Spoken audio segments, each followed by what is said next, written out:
Nova Scotia's EMO asked to use the hall as a registration centre for residents of Portapique who had fled their homes. An RCMP officer was posted here in a cruiser. By this time, police were on the hunt for the shooter, who they knew was impersonating a police officer. At 10:30 a.m., 2 RCMP officers fired multiple shots outside the hall. Sources have told CTV News the officers thought they were firing at the suspect when it was in fact a fellow Mountie. This program is brought to you in part by...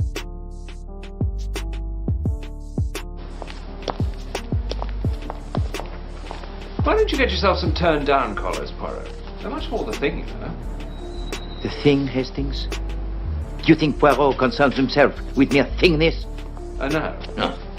No, I see that. The turned-down collar is the first symptom of decay of the grey cells. You know, I just think if people keep pushing, I can't, first of all, thank enough all of the hard work.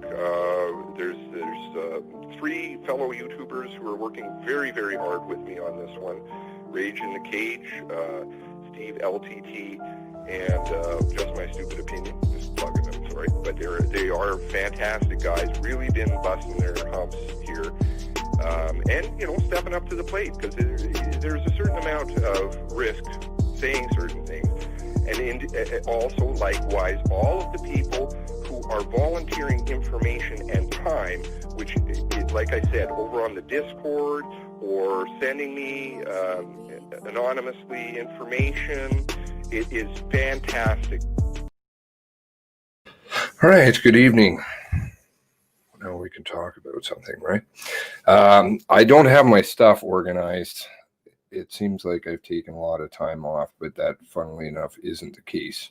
I've been digging into some angles that, I don't know. I've asked Paul whether I should venture into this territory yet, or a couple of other people. And I think I'm going to try and steer clear from the bulk of what I'm looking at, but it is very extensive, and it's a long story. All of this it's like adding up all these facts. Bush Baby, Tracy, Glenn, Ozzy, Dave. How you guys doing? But we can talk about a couple of things. So when I was going through, now I'm going to talk about something that's going to sound, I don't want it to come off the wrong way, because I'm only looking for the truth, right? Just as you all are. And, but there were a few things that kind of popped up. They're maybe minor in the scheme of things. The dogs. Does anybody remember about the dogs? The dogs thing has kind of been rolling around in the back of my head. And so we had some dogs. We had Ginger, Zoey, I forget the other dog. My apologies, the Chihuahua. I forget the name of the Chihuahua. And I came across an article and some videos, and I wanted to share them with you. Again, I'm not picking on, obviously, the dogs, the families, anything like that. That's not where I'm coming from. It's to show that there seems to be a bunch of propaganda balls coming out. Obviously, there was to mess with our emotions right at the beginning of this. And that's what they like to do. This is why they have the animals a lot on the RCMP love to use the animals. And people love animals. We all love our animals. In fact, Zoey, but here, just give me one moment.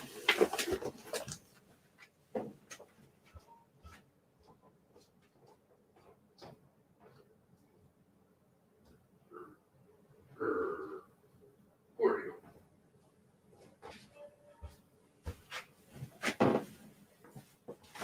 Here's my little guy. Well, he's kind of old, but he's miniature pincher. And Zoey, one of the dogs involved in this story, is also a miniature pincher. So, evening, Mark. Quick kill, Martin. How are you doing, Steve? Steve's back again. And now Zoey, the miniature pinscher, the Blair's dog. There were some stories about Zoey. Let's have a look at some stories about. How interesting, though, they didn't mention anything about Nova Scotia in there, but we can talk about that in a moment. Now, Zoey, let's see, this is probably going to be the easiest way to do it, isn't it? Okay, so I want to share screen. Okay, share. Okay, I'll just do that for now, just so I'm ready. Go away. Don't want that. I put together a little file on these. So we had a let's start with Zoey. Where is it here?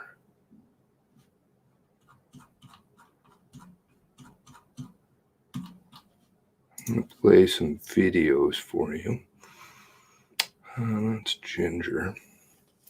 Now, Zoey, let's play some videos for starters. Zoey was evacuated. Oh, look at that. I even have it open. Handy that.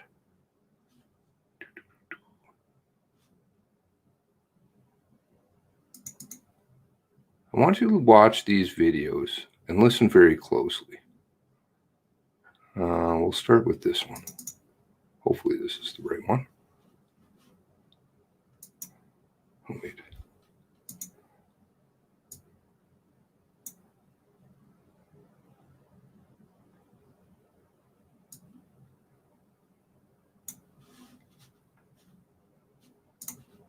Okay. This was out of an article posted April 21st. 2 days later, right? Okay, now do I have audio on this? Probably not. Fuck me. Let me just change this here. Remove. How do I get rid of that? Stop screen. Share screen. Share audio. Okay, there we go. Why did that disappear? Here we go. Is that doing it right now? All right. So this is 2 days later. In the morning.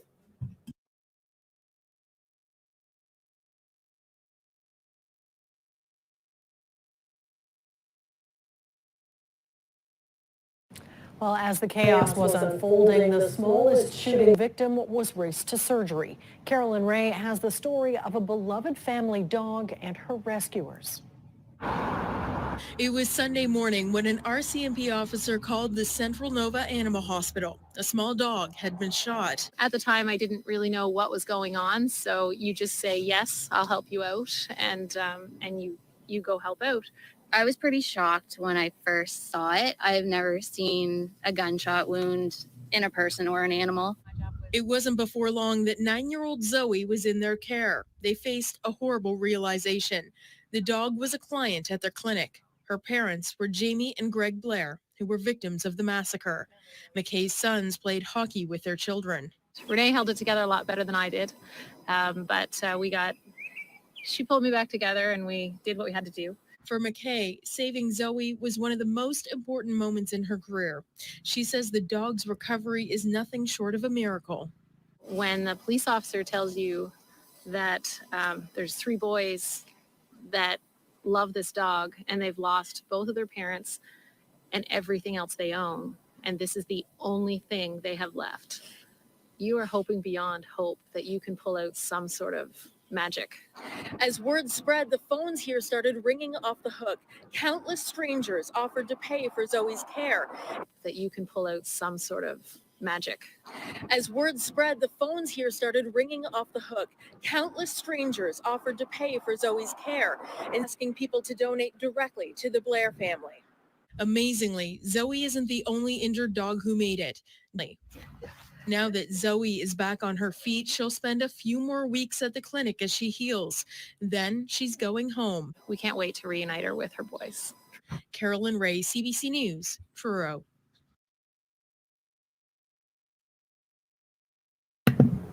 Okay, so it's really red, isn't it?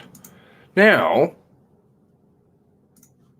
that's pretty, we get the miracle again. Miracles. First of all, I have a miniature pinscher. Obviously, I love my miniature pinscher. He's a great dog.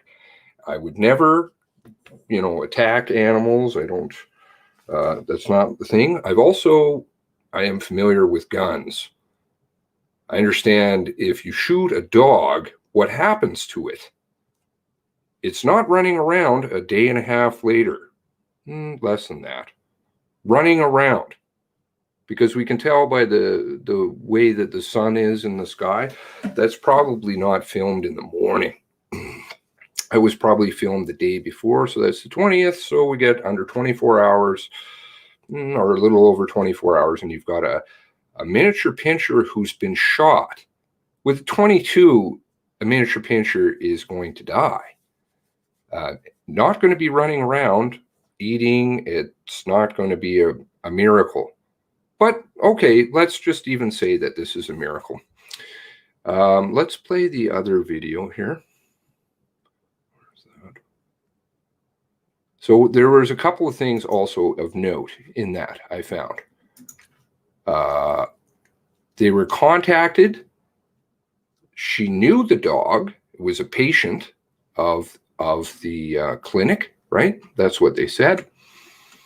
And that it was fine. Okay, now let's see, where are we at here? This one. Oh, where's the other video?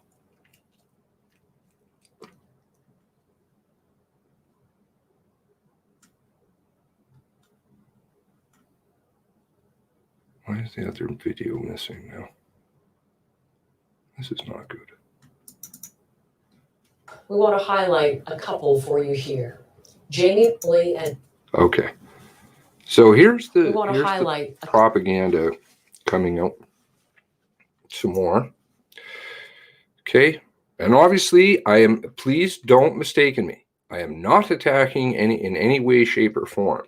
It is looking at the facts of things. Couple for you here. Jamie Blair, her husband Greg, both killed in the weekend violence. The couple's family confirming that they are among the dead, and their children now without both of their parents. But there's a story to tell about the Blairs, and there is some hope to this story too. So stay with it through the end, if you will, as I introduce you to Jennifer McKay, who's my guest. Sorry, and listen to her voice, the soft, subtle voice. Oh, it's just massaging. Who was that? Was that Tracy that sent an article about the propaganda? They've been using propaganda for a long time, but here we had the actual mention of it in the Ottawa Citizen today, and the military saying, oh, we want to use the propaganda. We're paying $1 million for forged documents about, what the hell was it? Animals or something or other? Strange. How odd. In Lower Onslow, about 5 minutes outside Truro in Nova Scotia. And what a pleasure to welcome you to the program, Jennifer. Thank you for being our guest. Thank you. You were a friend of Jamie Blair's, I know, connected through that great Canadian pastime of hockey. Tell me about sitting with her in the arena and sharing hockey games with Jamie. Yeah, we had the pleasure of having our sons on the same hockey team this year. And Jamie, she's just Jamie. She's amazing. A great mom and very supportive of our hockey community. Our whole hockey family is saddened by the loss of a couple of hockey families from West Colchester. And But I was lucky enough to sit with Jamie on the bench to watch our sons play hockey this year. And we're going to all miss her dearly for sure. Absolutely. You ended up having another connection to that family and to this story. Did you know, before we get to the operation and Zoey, did you know that they had been killed prior to this time? No. What happened, where I guess I started to be involved, early Sunday morning, we knew something was going on. My husband and father are volunteer firefighters, and the station had been taken over by the RCMP as a safe spot. So we knew that something big was going on. Okay, so there we have the mention of, that would be the Great Village Fire Hall. She has attachment to the Great Village. Okay, moving along. And then I, about 10 minutes later, received a phone call from, I guess you call him a colleague of mine, RCMP officer Rodney McDonald. Oh, a colleague of hers, RCMP officer Rodney McDonald. Sorry? A colleague.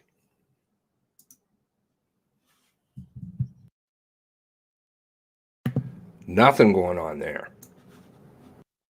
10 minutes later, received a phone call from, I guess you call him a colleague of mine, RCMP officer Rodney McDonald. We've worked on a few cases together before. And so he called my personal cell phone Sunday morning and explained to me that there was a dog that needed my help. This dog belonged to 3 boys who had just lost their parents and absolutely everything else in their lives. And they were going in, they were sending an ERT team in to extract the dog. And would I meet them at my veterinary hospital in Bible Hill? Okay, there's a lot of things there. Let's see. Gets a call from a colleague on her personal cell phone.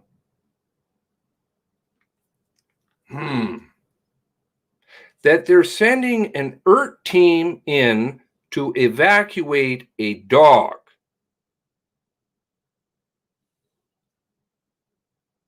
What was happening at this time?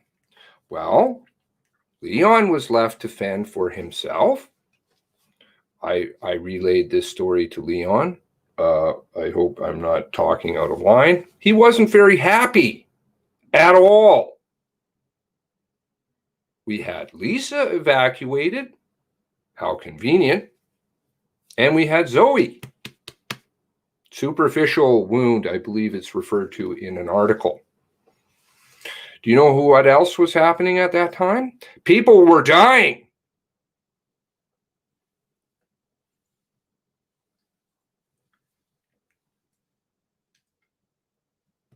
Emergency response team. Now, people are going to say, Seamus, you're a hater. You don't want to help those boys. Well, actually, I do. I believe they have 4 boys anyways. Sorry about that. I think. I could be wrong. 4 boys. 4, not 3, 4. But if life were at risk, I'm sorry, I would sacrifice my dog so that other people didn't die. But she's getting a call on her personal cell phone about ERT team from a colleague in the RCMP. That clinic treats RCMP dogs, by the way. Also treats another police department's animals. Well,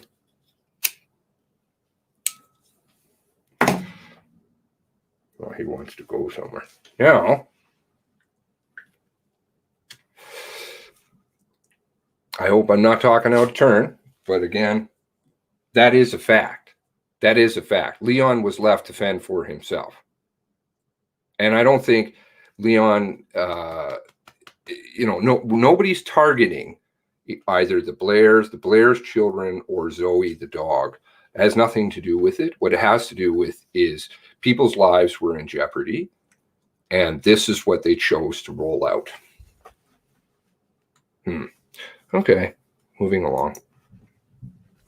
As soon as they could get the dog there. Central And Nova so- Animal Hospital, where you work, where Yes. you practice Yes. veterinary medicine. So in you go on this rush call. Maybe we can pull up this picture. The dog that's there is Zoey, and there is Zoey, who is a 9-year-old miniature pincer. And you're Yes. operating on Zoey for what kind of injuries? So Zoe received a gunshot wound to her hind end.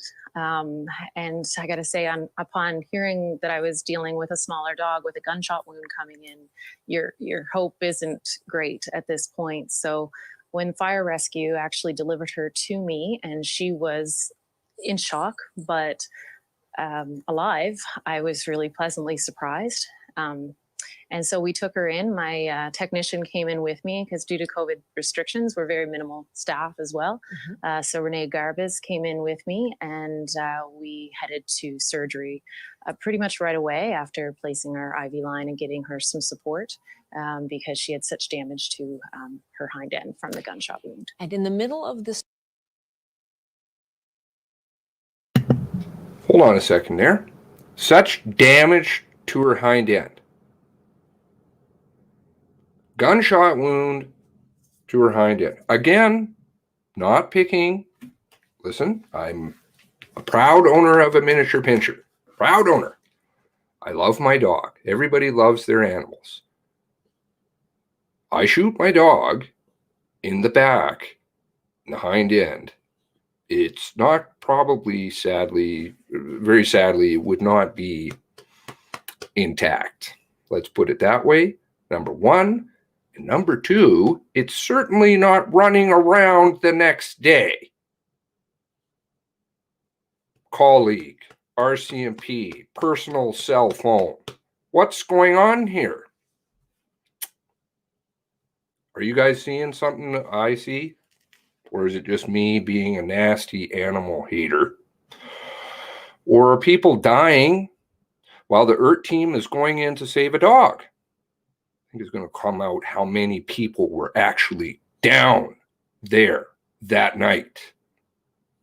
RCMP, don't it?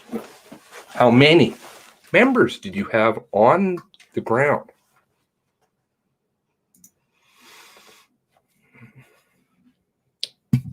surgery, as I understand it, you learned who the owners of this dog are and were. That this is the Blair family pet. What was that moment like, that recognition like? It definitely took a moment. Renee definitely had to help hold me together there. She pretty much right away after placing our IV line and getting her some support because she had such damage to her hind end from the gunshot wound. And in the middle of the surgery, as I understand it, you learned who the owners of this dog are. Yeah. Okay, let's go back to that other previous video that I showed you. Do you remember how she said that Zoey was a client? Now she doesn't know who Zoey is. Okay, I don't know. I don't know. I'm just simply saying, looks rather strange from the outside. And were. This is the Blair family pet. What was that moment like, that recognition like? It definitely took a moment. Renee definitely had to help hold me together there. She, upon realizing who she was, it just brought so much more to the whole entire situation for all of us.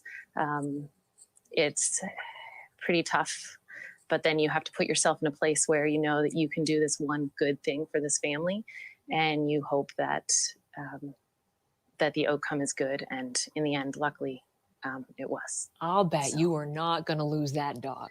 There was no way you were losing that dog, Jennifer. We were definitely going to do everything within our power to keep this dog alive for those boys, for sure. And you have, and have you heard about the boys and how they have reacted to knowing that they have Zoey? I mean, we live in such a small town. This community, everybody knows everyone. And so I have been able to talk to the oldest son, Ty, and update them on Zoey on Sunday. And he was very thankful. And I think we did bring a little bit of relief to them with that phone call. And then through friends, I've been able to send them a few pictures and videos of her doing well post-operatively. And she's actually walking around yesterday and today and starting to eat and doing quite well. Isn't that fantastic?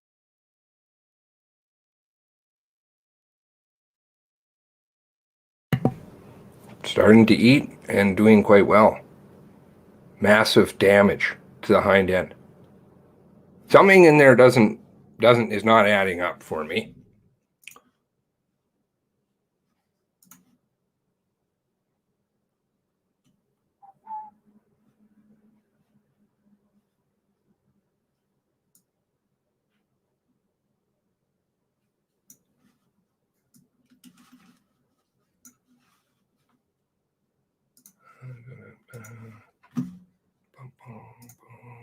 Three boys? Sorry, was it three boys? Let's see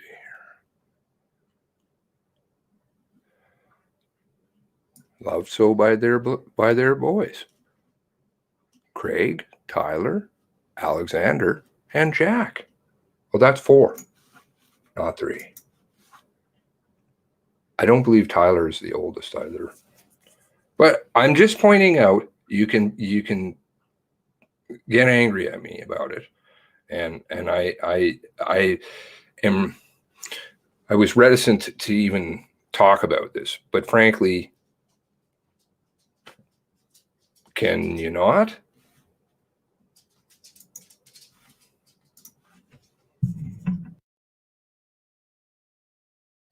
So much more than a pet. I mean, as I was saying at the outset, this has become such a symbol and something good in all of this sadness. How do you see it? Definitely, it's the one small thing that I'm so happy we could do for one of the families. It's small, but it's become important, and I'm just really glad that the outcome was what it was, because it's nice to be able to do something for them, for sure. Congratulations to you for doing that. I know there's so many people wanting to send money and look after Zoey, and then she's become so much more than just something of importance to that family, for the province probably. Definitely.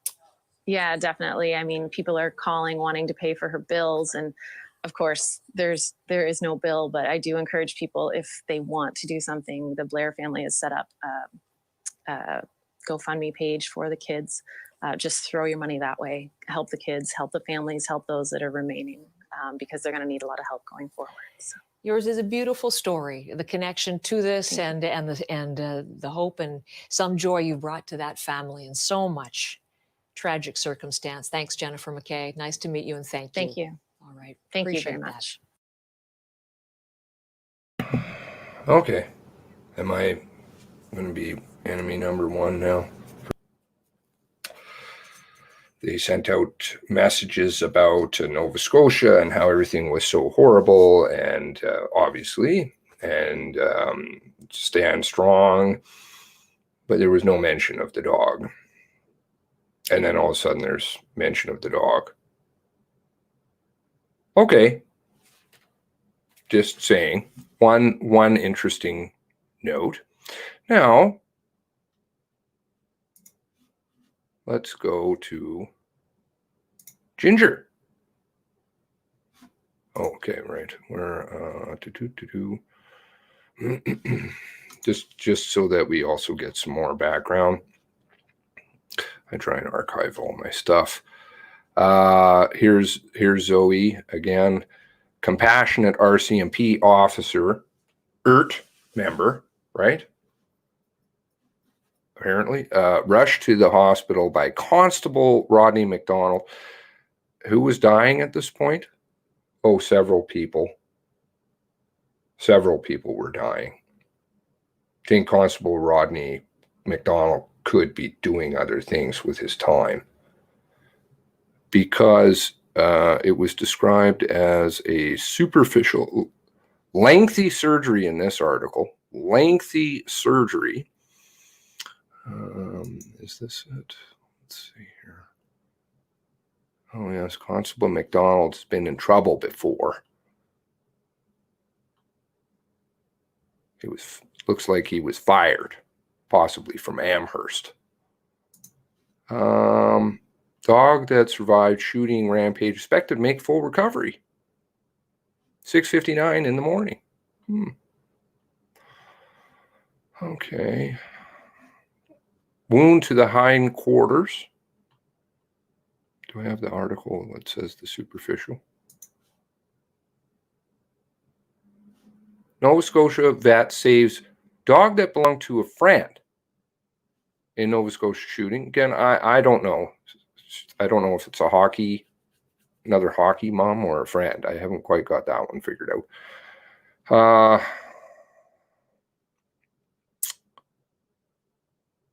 They're sending an emergency response team to get the dog.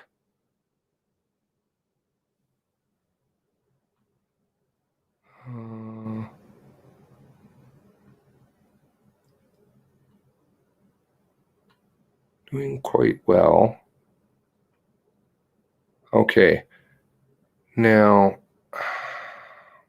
where is it?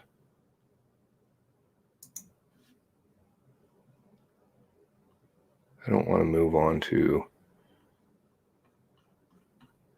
There's mention of the superficial wound. I guess somewhere I've got that article. I can't remember. Now let's move on. But it was described as a superficial wound to the layer of fat, was what it was described as. And I mean, we can see that the dog seems to be doing somewhat okay. There does seem to be some damage, and I'm sorry, obviously, any dog has, but I'm sorry for the Bagley family. I'm sorry for the McLeod family. I'm sorry for the Goulet family. Bert was busy doing dog stuff. Now, let's go back to the next dog. We've got Gina Goulet. Gina Goulet had two dogs. She had Ginger and Ellie, 10-year-old Chihuahua, and German Shepherd. So we got a Facebook post from David Butler. Shows he and his wife Amelia curled up with the dogs. What date is this? I have the post, I think, somewhere here. Where is it? Sorry, I'm cycling through things. Okay, April 20th at 7:07 p.m. at home. Again, not trying to fault anything here. There is, if you can hang with me, if you're angry with me about talking about the dogs or about the families, again, that's not where I'm going with that. There is one very interesting tidbit in here. Okay, we'll get to that in a moment. So 7:07 the next day in the evenings, the dog is home. What happened to Ginger? Let's see here. Sorry, am I in the wrong one? Okay, here we go. Ginger was shot twice Sunday, Butler wrote, but the RCMP, quote, took extra care and sent her to Metro Animal Clinic in Dartmouth. Veterinarians were able to treat 2 gunshot wounds, one to the face and one directly through her mid-back. They picked Ginger up the next day. I don't know. I'm getting Chad Morrison feelings when I hear that. He's just home, he's shot in the arms twice and home the next day. Maybe it's just me. Maybe it's just me. Okay. Maybe it's just me. Please let me know if you think so. Now,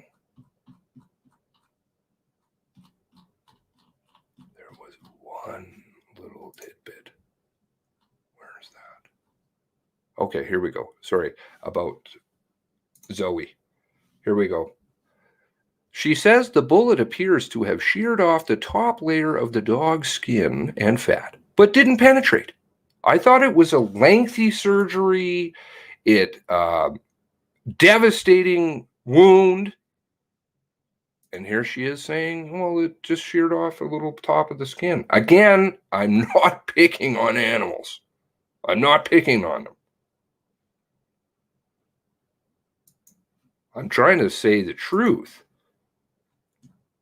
Now, where do we have about?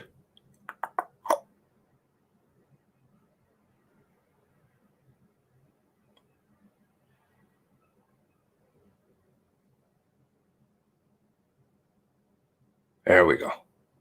This is the interesting tidbit. I want you to file this one away. Okay? According to the Metro Animal Emergency Clinic, according to them, the ones that treated Ginger, in Dartmouth, Ginger was dropped off by the RCMP around 6 p.m. on Sunday with 2 gunshot wounds. How long is that? After supposedly Gina Goulet got shot.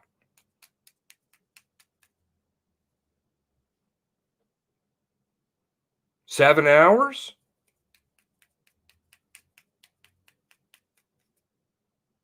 So we could tell the truth and say, how about this? If we're going on the animal angle, you left a dog suffering for 7 hours. Or we can look at it as you didn't trace the car back to the house for how many hours? I guess they were probably still living in Red Mazda land. Red Mazda. Like they were doing April 24th, first press conference. Red Mazda. Anybody with half an ass and 3/4 of a brain could see. Gray Mazda. 6 p.m.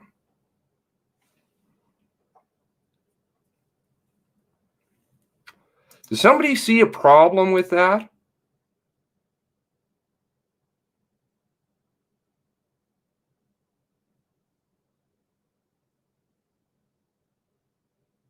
I thought they were right on his ass. How long was that crime scene cleaned up in again?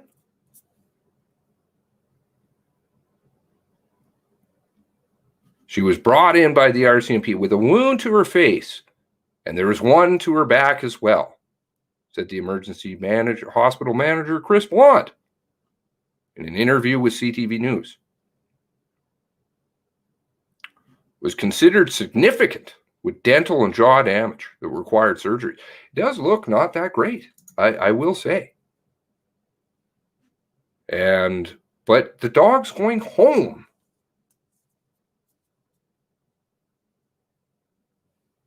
Is there a problem? Am I the only one that sees a problem with that? Leon is left to try and manage his own way in shock and despair. He's let go even when he gets to the Great Village Fire Hall. They're like, okay. And he's driving around with Wortman right around him. Because he can't even keep control of the people who are victims here. As in, like, not control, we need to take care of you. No, we need to take care of dogs with ERT team contacting our friends on their personal cell phone, colleagues.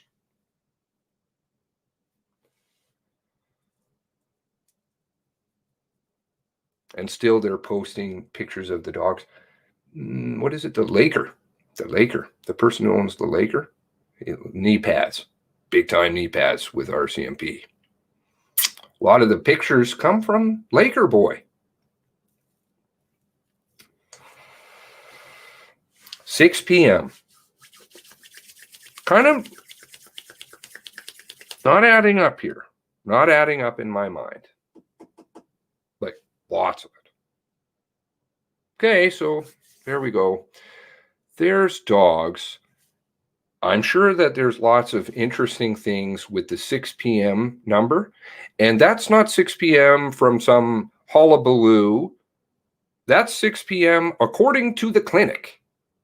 So the people that actually treated the dog, it's not hearsay, it's firsthand. 6 p.m. we got the dog. It's going home in 12 hours. Being shot twice. After bleeding out for 7 hours.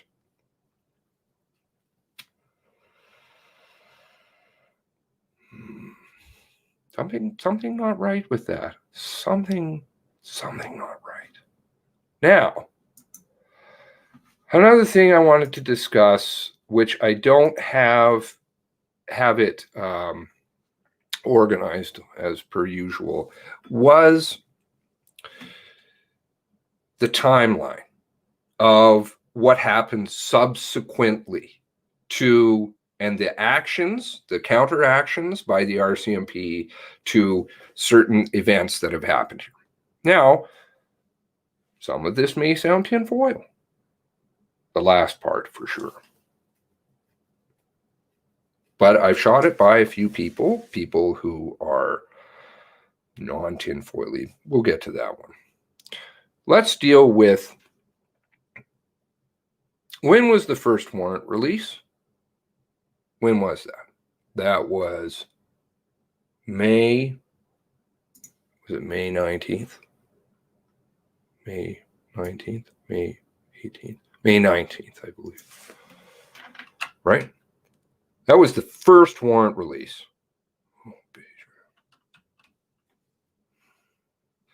Warrant release was on May 19th.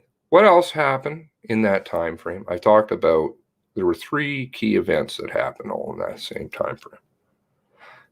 May 12th, you had Bo, who could only go by Bo because she was so terrified, coming out in the Halifax Chronicle as Bo, anonymous, terrified. Tim's paper. Tim. Okay. But the same day, she's out in the National Post as Brenda. No problem there. We also had the emergence of the, quote, supplied photos of the inside of the now destroyed warehouse for over a month. Somehow these magical photos just floated up. And on the very day that the warrant is released, we had an interview with Leon. Now, I said to Leon, how was it that you ever came in contact with the media?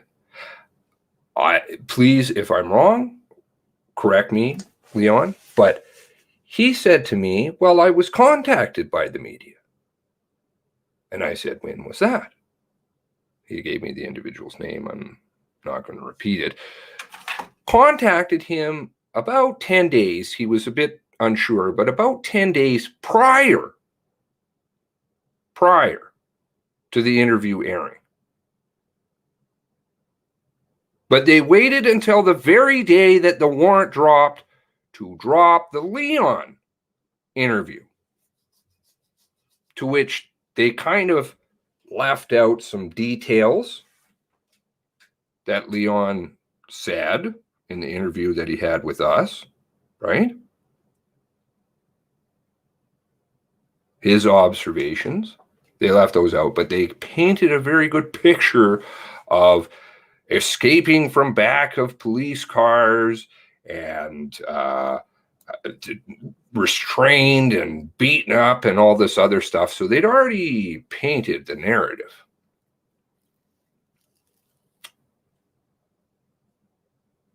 Okay, moving along. Let's go to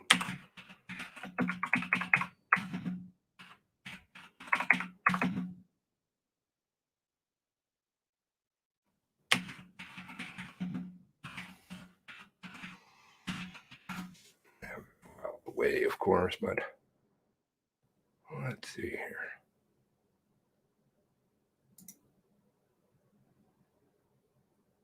Guys, remember this? Guys, remember this? The parole document. When did that come to public attention? Let's see here.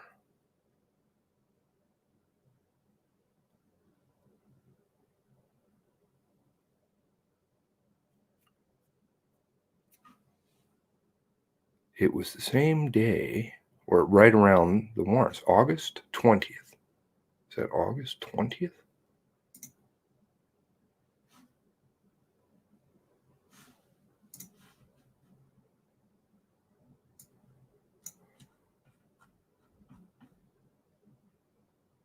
I believe it was August 20th. When was the warrant? The next warrant? Let's try warrant Nova Scotia. Let's try, we'll do it this way. Custom range. We'll go back to August. Let's try August 17th to August 22.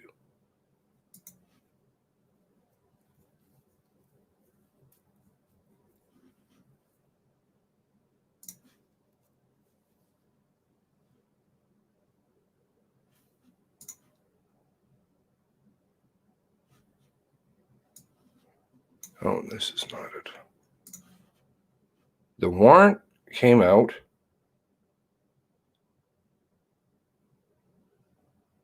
at the same time.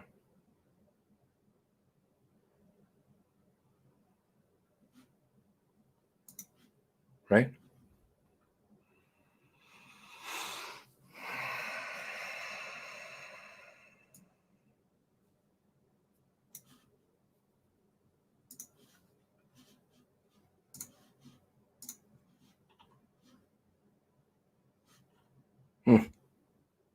Okay.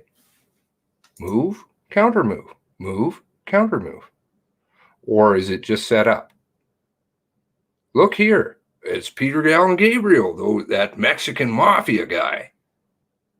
Oh, look here. It's Sid sells signs over here.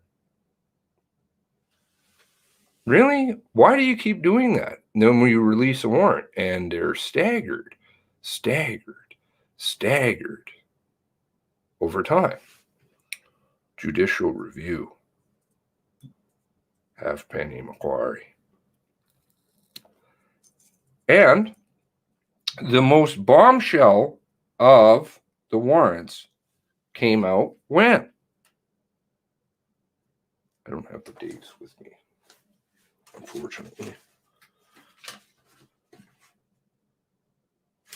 I don't have it with me. The big warrant, which you still haven't seen. Don't you find that funny? Never been released publicly. Because there are some doozies in that warrant. Doozies. Like, Lisa, please don't slip in the gas. I don't want you to hurt yourself. I thought you're tied up in the back of a car. Or in handcuffs, sneaking through windows.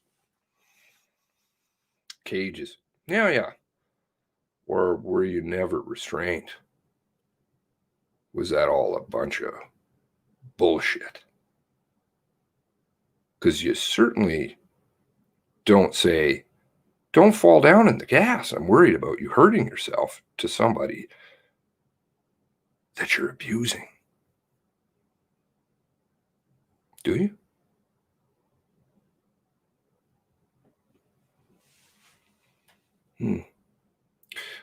But some other things happen around then. Now, when is Marshall? Donald Marshall. Donald Marshall. You guys are down there are familiar with all this. Junior. The day that they launched the fishing boats is it's always the same day. I believe it's September 15. Is that correct? Correct me if I'm wrong. You guys would know. September 15, September 17, somewhere in there. And this is the same as the Donald. It's to pay homage to Donald Marshall Jr. Now, that's known about for a long time, as has been the lobster war problem. Again, I am not going to wade into the middle of that garbage, as in, I don't believe it's garbage, but I believe it's being used. People were hyped up. There was a Facebook post saying that DFO officers were carrying, I believe it was firearms, or it was coming from DFO officers that other people were carrying firearms. The stoking of the fires. And then you had a warrant drop right in there.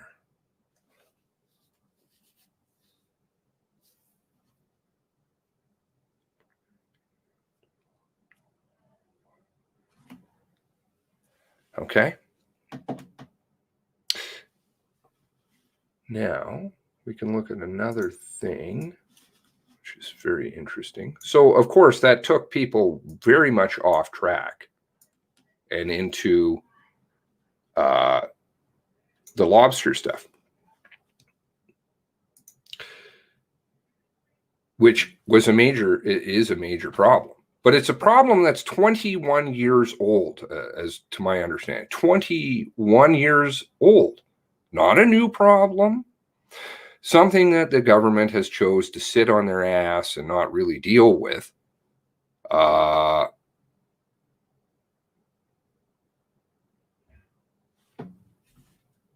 they choose that time to release a warrant.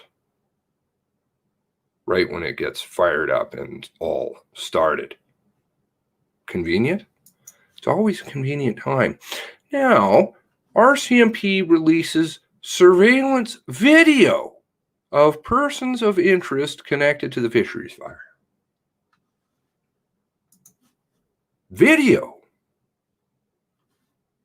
Let me go here. I just want to be sure that I'm not mistaken. I'm being a complete facetious jackass, but that's just the way I have to be, right? Because this whole thing just pisses me off. It's all just a game to these people.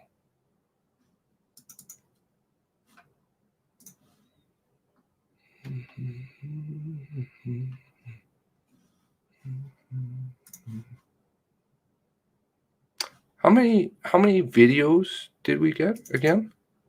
Oh, sorry, this is the wrong one. Let's go down to, right, here we go. How many videos did we get?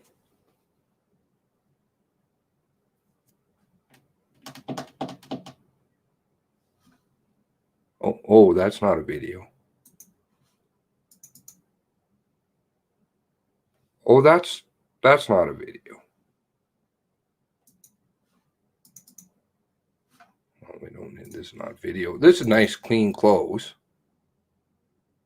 Very clean for an RCMP guy dressed in an RCMP uniform, burning the hell out of things and shooting people. Oh, this is so clean. Those pants. Let's see, more video. Oh, this video. Yeah, this video was always very questionable, wasn't it? Now, that video? These are videos, by the way. Videos. But they just give you the stills. Some of them are really conveniently placed, too. Like, I love this one. Look at Look at how much detail you see on this one. Oh, look how it's just sitting right in the middle of everything. All you can see is what? An RCMP decal. Perhaps maybe Peter Allen Griffin Sidsel Signs printed that one up. I don't know. Or maybe it was just a real RCMP car. Like most of these, you can't really tell. Some of them you can, maybe, if we are buying into there's only one push bar in the entire province. But I've come to learn that there has been a little bit more on that. Now, even Mr. This jumps a little bit, but even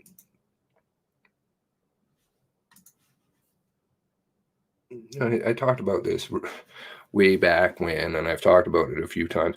What the fuck are you talking about, man? 10:30? 10:30. You're saying he's driving down the road here, right across from the big stop. Well, he's a bit early. He hasn't even got to Shub. What the hell is going on here? Oh, it could just be daylight savings time. Really, they run it. They run it. Call the RCMP. And this is for a truck weigh station. You need to have your times kind of precise because truckers go there in their off time to weigh. Right? Now let's see how Campbell was pretty good on that one. He had that figured out, didn't he? Where's that? Fucking bullshit, the whole thing.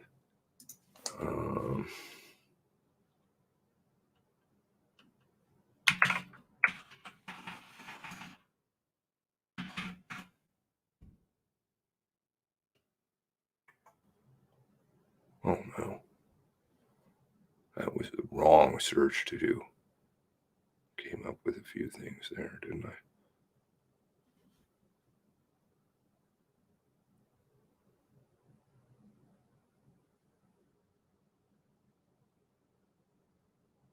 Campbell fucked it up when he was even talking about it.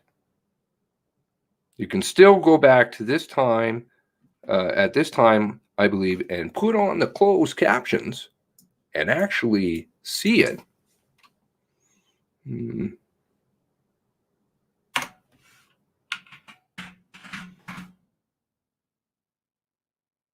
All right, here we go. In the YouTube, so if you go to the YouTube 2750 and have closed captions on, this is what you'll see and you can listen to. Highway 102, our last video, or was it like the video that you're releasing here? No, this is a still, sir. These are all stills, no video. Nobody's ever seen any video other than that the RCMP officially themselves have released with the lion picture right here. He can't even get it straight. Highway 102, our last video that we have, the suspect crossing is at 10:11:23. You got it figured out there, sir? Was it 10 or was it 11? 10:31 or 11:23? With your fancy video. Getting snowed. It's all just a bunch of fucking bullshit. I don't want to go after anybody that is not worthy of going after. These clowns at the top are they're not incompetent. I cannot stress that enough. It is not incompetence. What we're talking about here is a massive knowing cover-up. Covering up something that they don't want you to know about. Remember the deep throat? Spoke to Paul very early on. It will pale. what happened that day.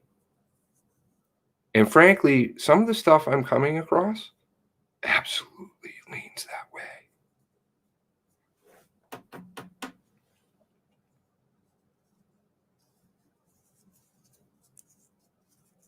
The lying has to stop. And we can't allow ourselves to fall prey to their bullshit, this nonsense that we tuned into. Sadly, I'm sorry if I wasted your time with the discussion that they had. Perhaps in the earlier segments, maybe good. But there was some interesting stuff. Chief Sack said, I wonder if I have it here.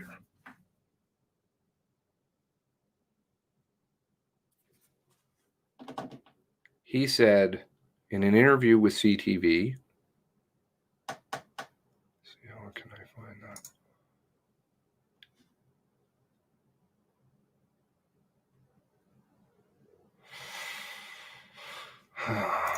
Is it in here? Let's try. That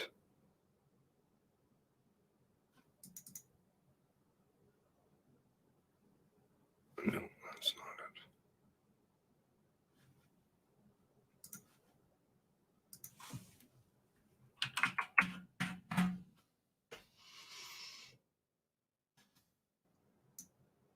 RCMP stood there and did nothing at the beginning of all this.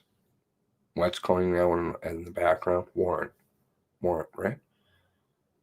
But then all of a sudden they started doing something. They actually started doing their job. One has to wonder, were they intentionally ordered just not to do anything? Because you have something that's like fires up all over the news, you get it pumping, everybody's looking at that, nobody's looking at the warrant. The warrant that you,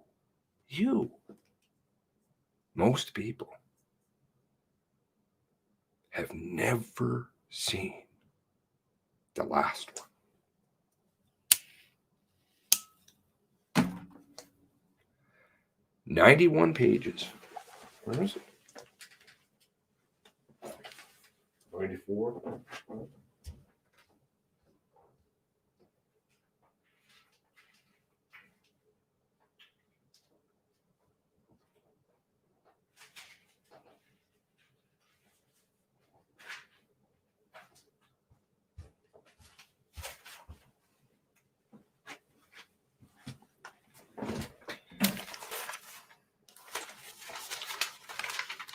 With these kinds of games,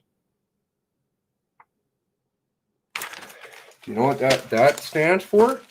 That means they've already looked at it, released this information. Some of this has to do with some of these balls, has to do with information they've already released. But you know what they did then?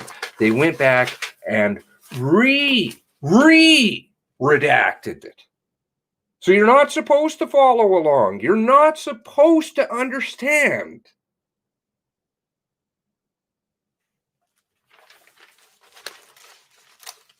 Such as victims' families, victims' names addressed in prior proceedings. You're not supposed to know that. More of this hullabaloo.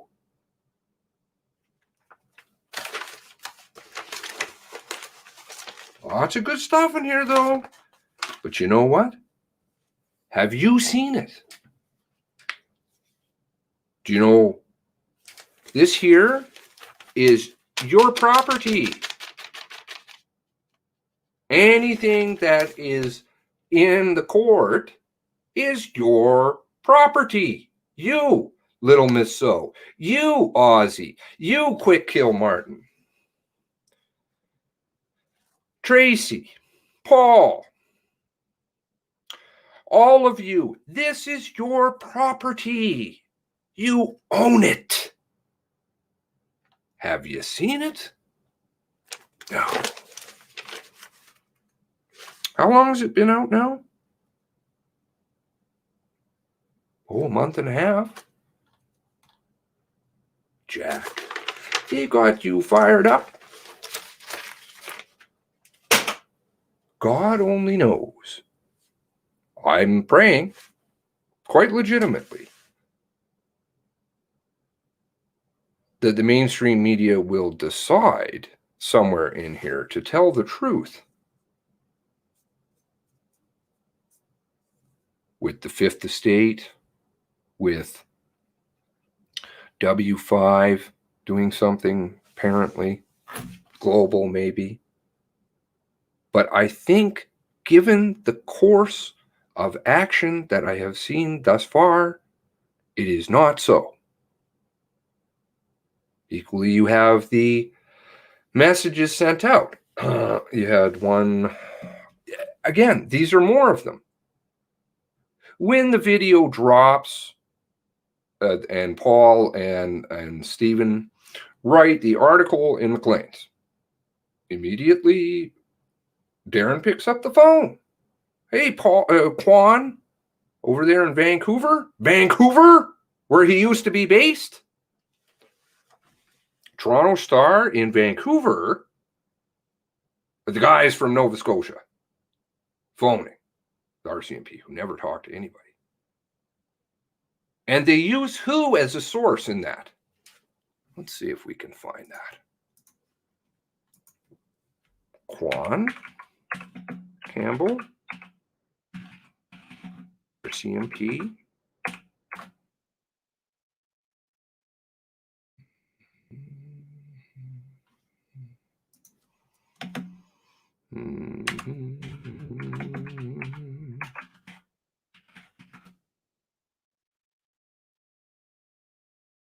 Pandemic fears. Pandemic balls. There we go. June 21st. I think, yeah. It's always the dates. You look at the dates on these things. Now, in here they talk about, oh, the money transfer, go away, and all of this other bullshit.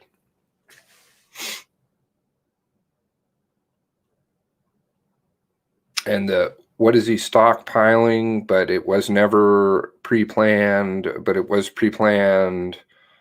Okay, whatever. You try and muddle through your way through that. We can confirm at this point, what you can confirm is nothing. Do you see this name? Jessica Davis, a former senior strategic analyst at CSIS and president and principal consultant at Insight Threat Intelligence, told the Star the withdrawal of money fits a pattern she's seen in terrorist cases.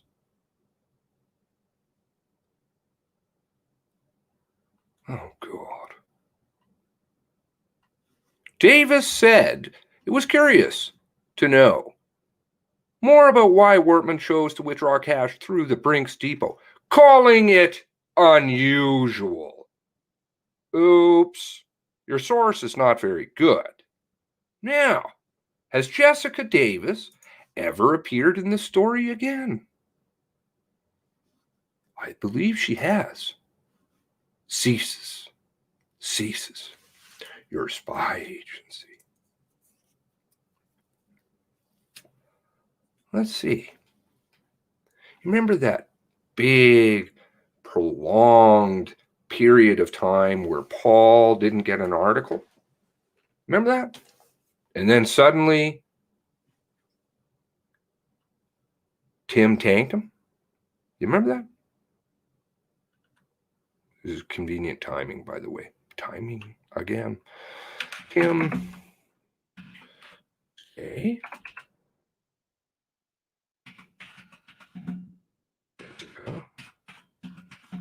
Davis. Oh, financial expert now she is. not an RCMP informant, financial expert. Who's the financial expert? Who do you think the financial expert is? Let's see here. Oh, God. Here we go. Vomit. Okay. FinTrack. Discussions of FinTrack. Da-da-da-da-da. Da-da-da-da-da. That looks like money laundering. Jessica Davis, a securities and intelligence expert who worked at FinTrack before starting her own consulting firm, told the Examiner in a phone interview. The document doesn't say where the cash came from. It's hard to believe that the bank didn't ask it. So frustrating. So now she's working at FinTrack, but they neglect to say she was a spy. Is a spy. Not sure what kind of due diligence Tim's been doing in terms of finding out about his sources, but this article, funnily enough, did a big fat 0 to disprove what Paul said. A big fat 0. In fact, they dug themselves deeper because they said they'd known about it for a long time.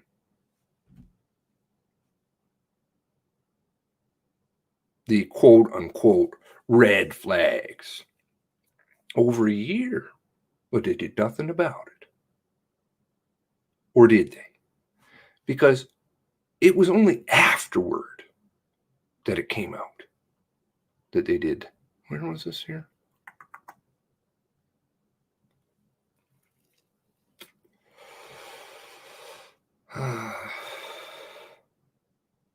The cousin. Look at this bullshit. According to the ITO, the cousin pretty much grew up with Gabriel Wardman and, quote, found him to be a bit strange guy, and parents were bizarre, said the cousin. Everything was about money, said the cousin. He talked about it all the time. Do you know who the cousin is? The cousin is his uncle, not the cousin. Lives out in Chilliwack. How do you determine that? You read through the warrants. Who interviewed him? Oh, it was RCMP out in BC. Then you go through RCMP graves and you figure out where that person's stationed. BC. Where's uncle retired? BC.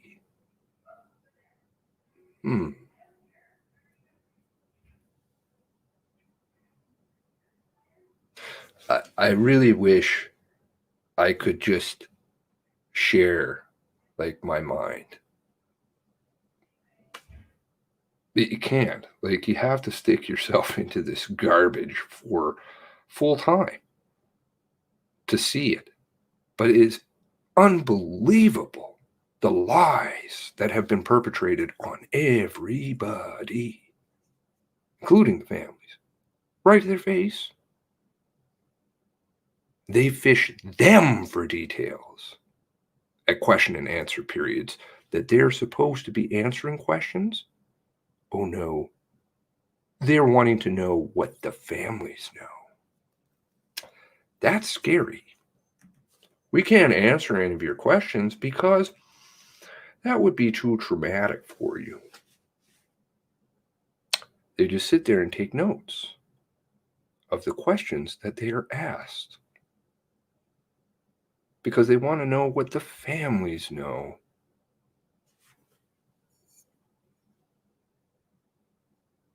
Very transparent, as Bill Blair would say.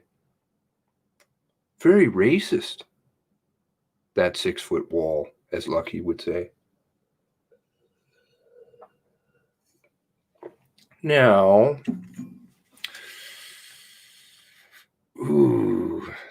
I'm very, very tempted to throw this last one out there. It could wind me up in a lot of trouble.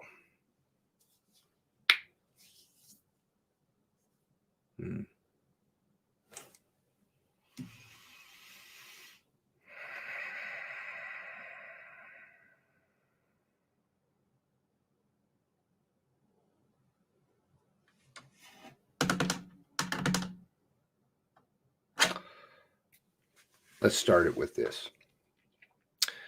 Paul writes an article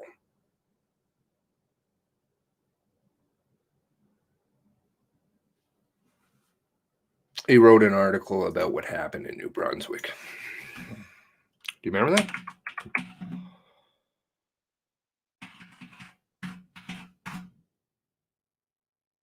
National Post. Waiting for his other articles, but we'll see.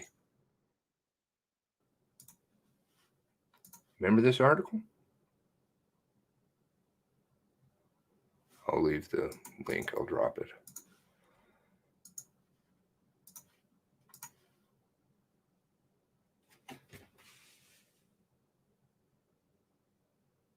Paul's warming you, in my estimation. Let's just say, I'll just leave it to that. My estimation.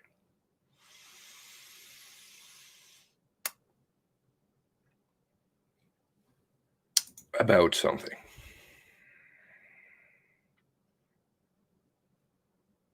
New Brunswick, intimidation,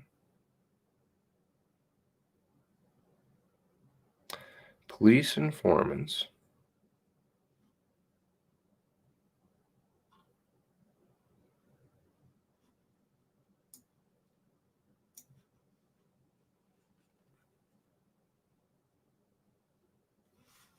what does that have to do with New Brunswick?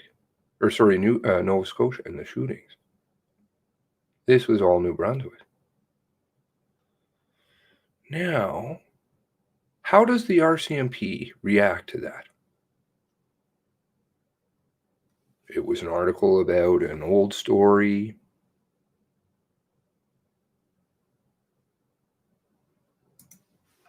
An old story.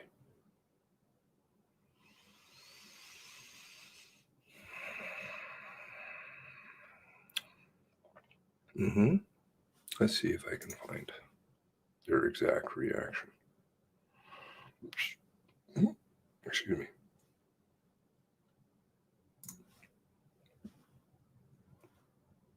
I was watching something very interesting the other day, by the way.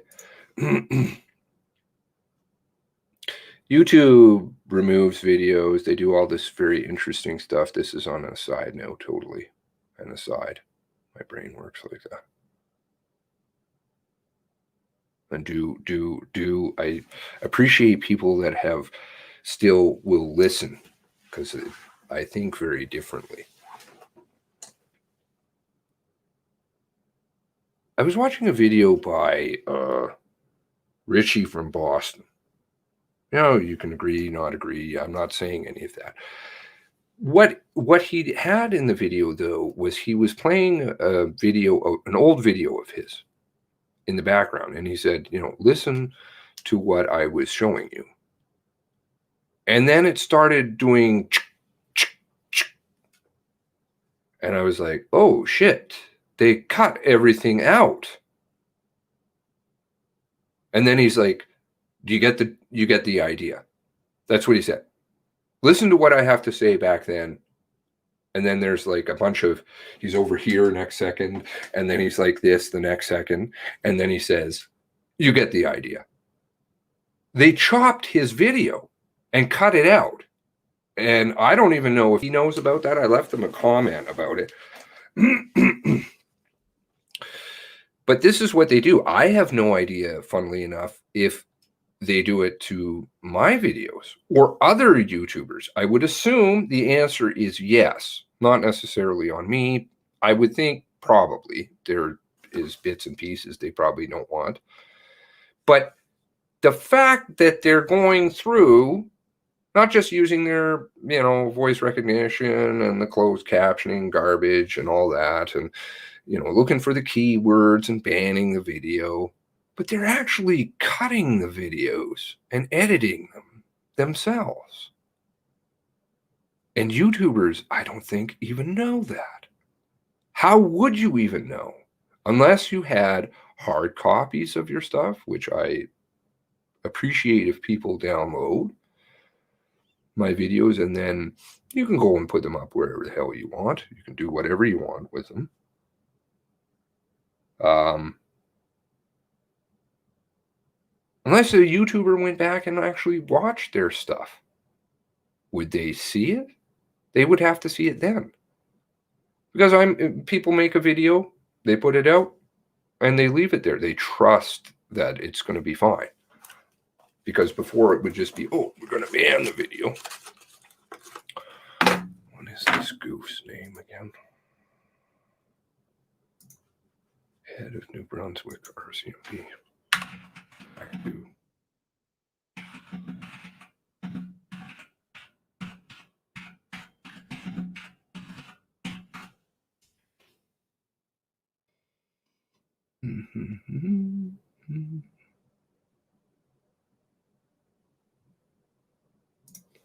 I must have the statement.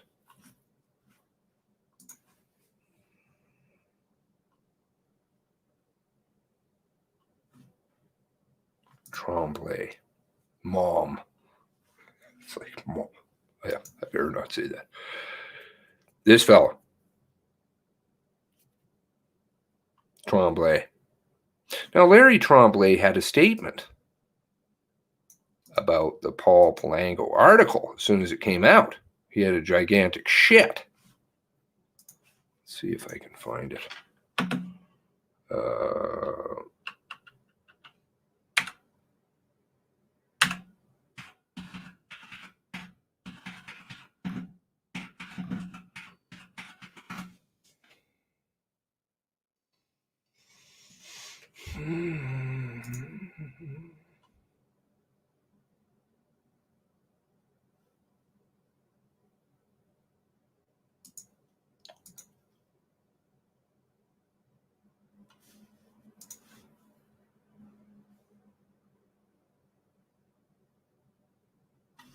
I'll leave you the link. Go ahead and get a screenshot. I think I have archived it, so it's okay.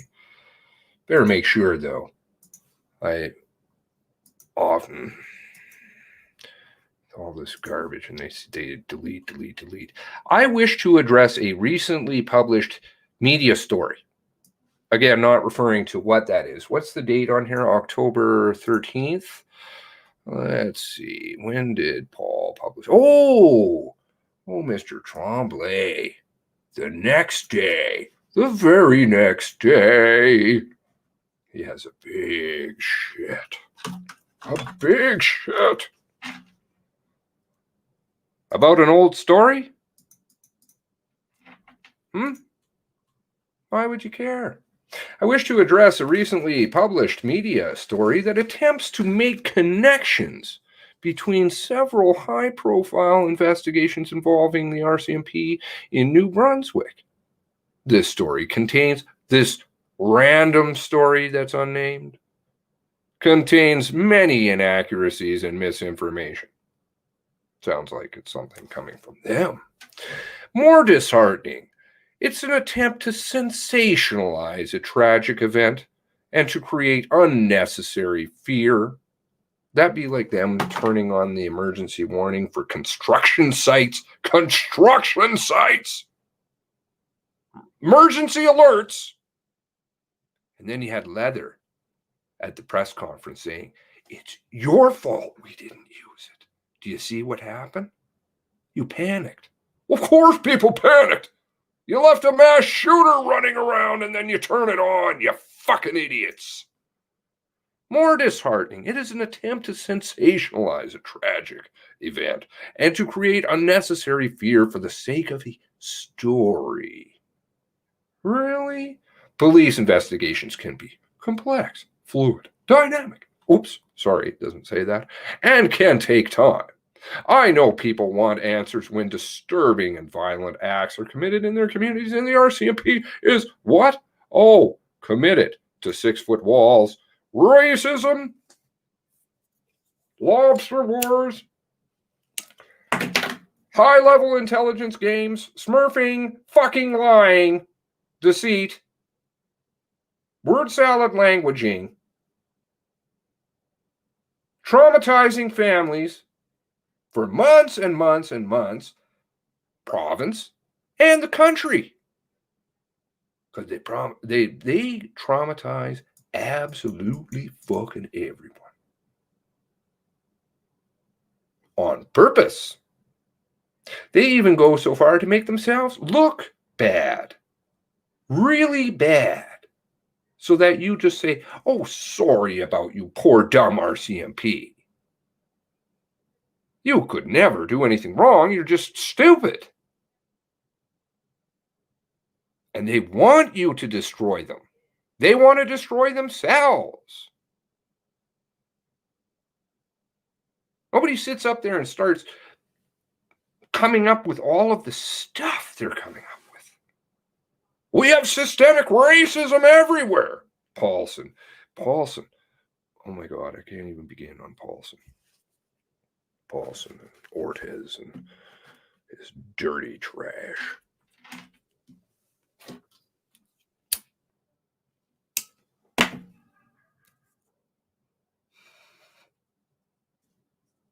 Committed to releasing as much information as we can, as they say.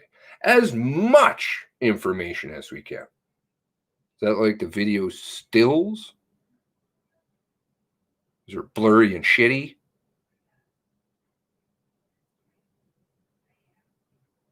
But this is about New Brunswick.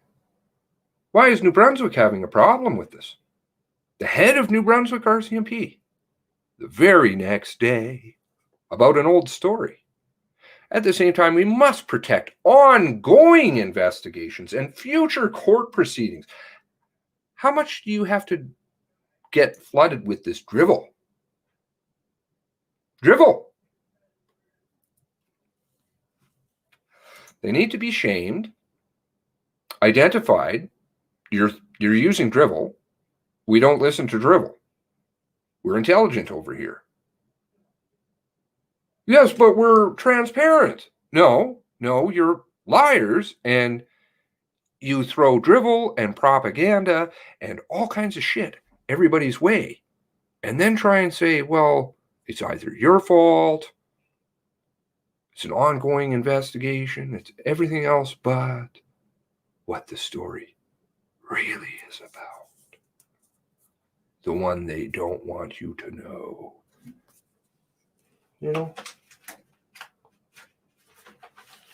Kind of like that. Blacked out every which way from Sunday. We're also subject to legislation of the Privacy Act. You remember that one too? We had to destroy things because of the Privacy Act. No, you didn't. They have servers that bank all of our data constantly. Bank it on servers. You, me, Jack, Tommy, Harles, everybody's information. Violating Privacy Act all over the place. They've been found that they violated that in respect to banking all of this data. Operation Wide Awake. They were proven to be lying. So don't listen to the word salad. It's just lies, which can restrict what information we can legally release and when. Is that like re-redacting documents? Is that like in-camera meetings? In-camera, by the way, means nobody can be there. Is that like plaintiffs for the David Coles, lawyer for the media? Can't be in the courtroom for some of the discussions. Can't question certain things. How about Angela, who just suddenly, they're like, oh, sorry, but she admitted. Not going to, I didn't expect the warrants to be made public. She was very upset because her resume got out there. Do you know why? Because her resume is filled with other things. CFSE, U-type, undercover type things.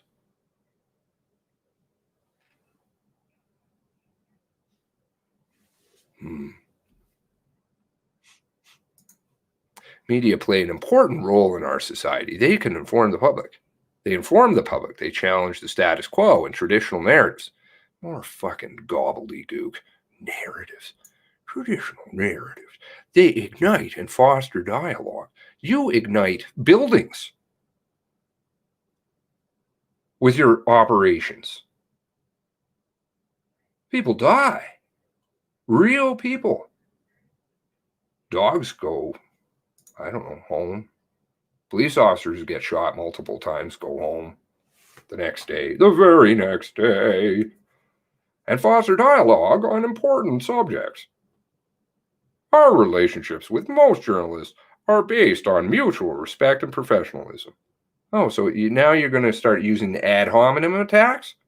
But not even, they can't even have the balls to come out and say, this story specifically, this journalist specifically, no. What they do is infer. Ad hominem attacks. Paul, what does that mean? He doesn't have respect, and he's not professional. Well, frankly, Tim's articles stink, and your use of CSIS stinks. And I know Jessica Davis has been involved in other shit. So RCs, I know. We don't need to discuss that, but it's on file. I got some great files. We know that they share the commitment we have to accountabilities and accuracy to the public. Really? Is that like interviews that are conveniently aired at certain times? Garbage due diligence? Book deals running around in the background? Everybody's getting them. Everybody getting a book deal. Well, not everybody. No book deal over here, by the way. No book deal over here. No book deal for Paul. No book deals for you. Certain people are getting book deals.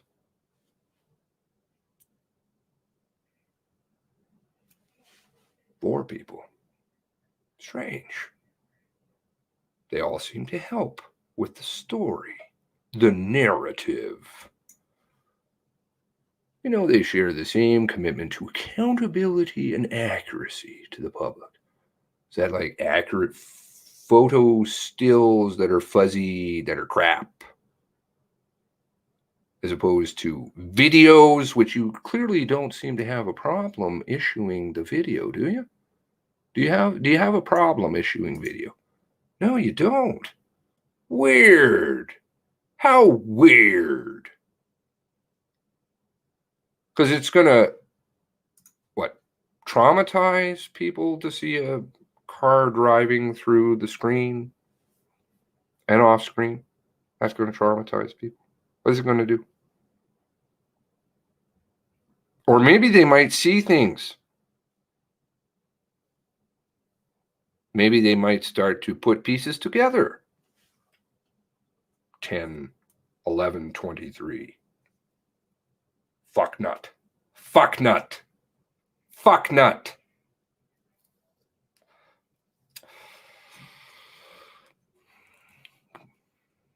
A story such as this. Which story? He hasn't even named it as this. Did he cite anything? No. He hasn't said anything. Just a recently published media story. And an unknown journalist.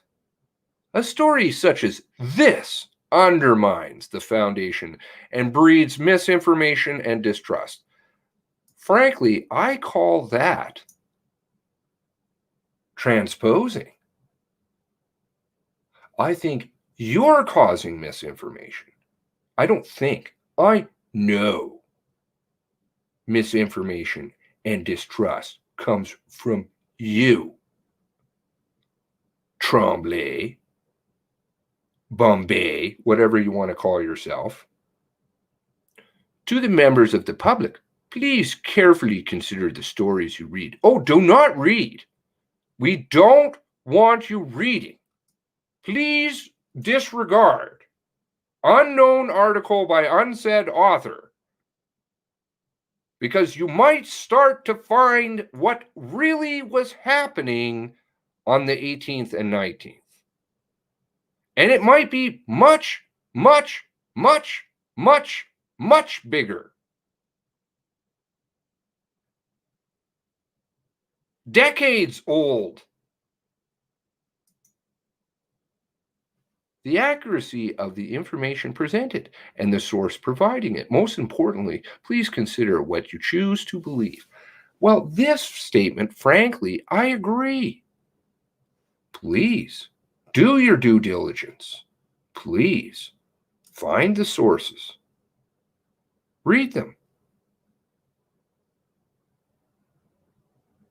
Find the validity in a person. Is what they say accurate?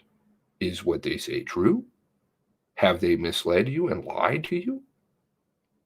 What are their motives? This is always an important one. Motive. Do you think Larry Tremblay, do you think the RCMP may have a motive in some of this? Tim, as you've got everybody in your boat and then you tank the very person who you published? Because, you know, all of the people who were looking for the truth suddenly went over to the Examiner.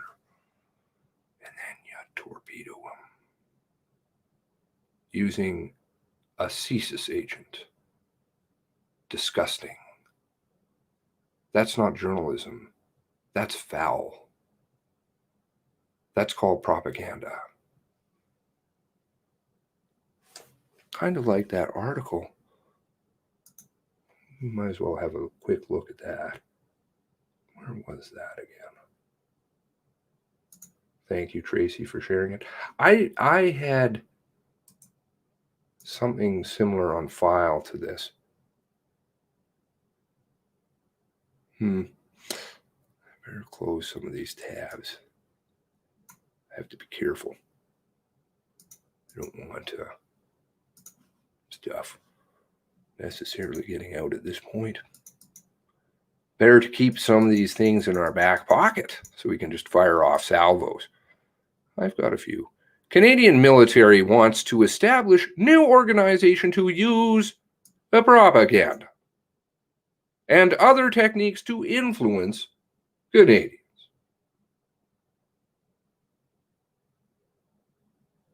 Is that like the cat rolling around? Is that like Dr. McKay? I have no idea. I probably should be very careful. I don't wish to be disparaging upon Dr. McKay at all. Maybe she's a very nice lady. Maybe she was just used. But the story was complete and utter garbage.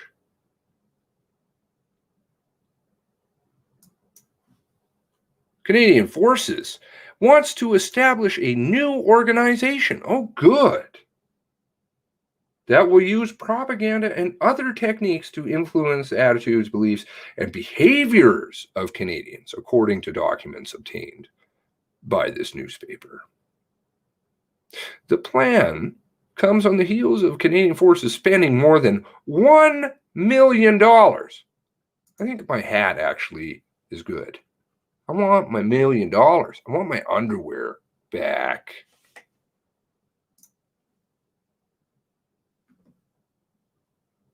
I'd like to go and donate that $1 million to, I don't know, good people.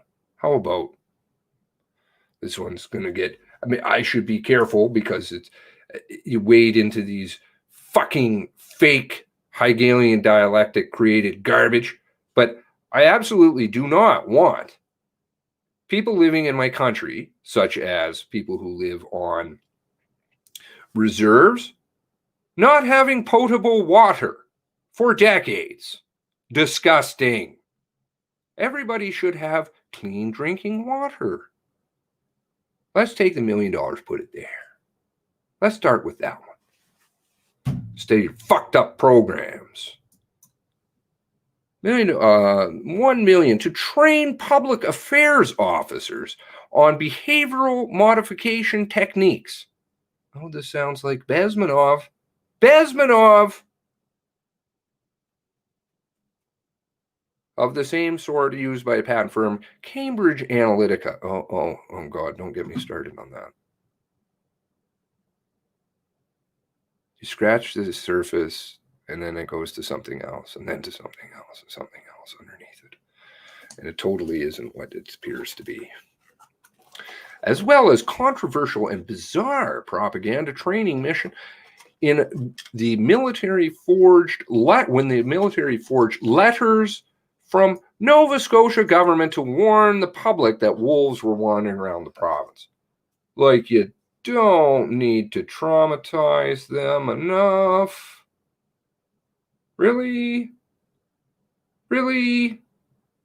Now you want them to be afraid of wolves. Gonna come and eat them. The new Defense Strategic Communication Group. The new ass. The new shit. The new garbage. The new Bill Blair and his fucking... The RCMP with all their different acronyms for everything vomit, but they can't find their ass from a hole in the wall, such as... Or not so. They do. Ortiz and Polson. Bum buddies.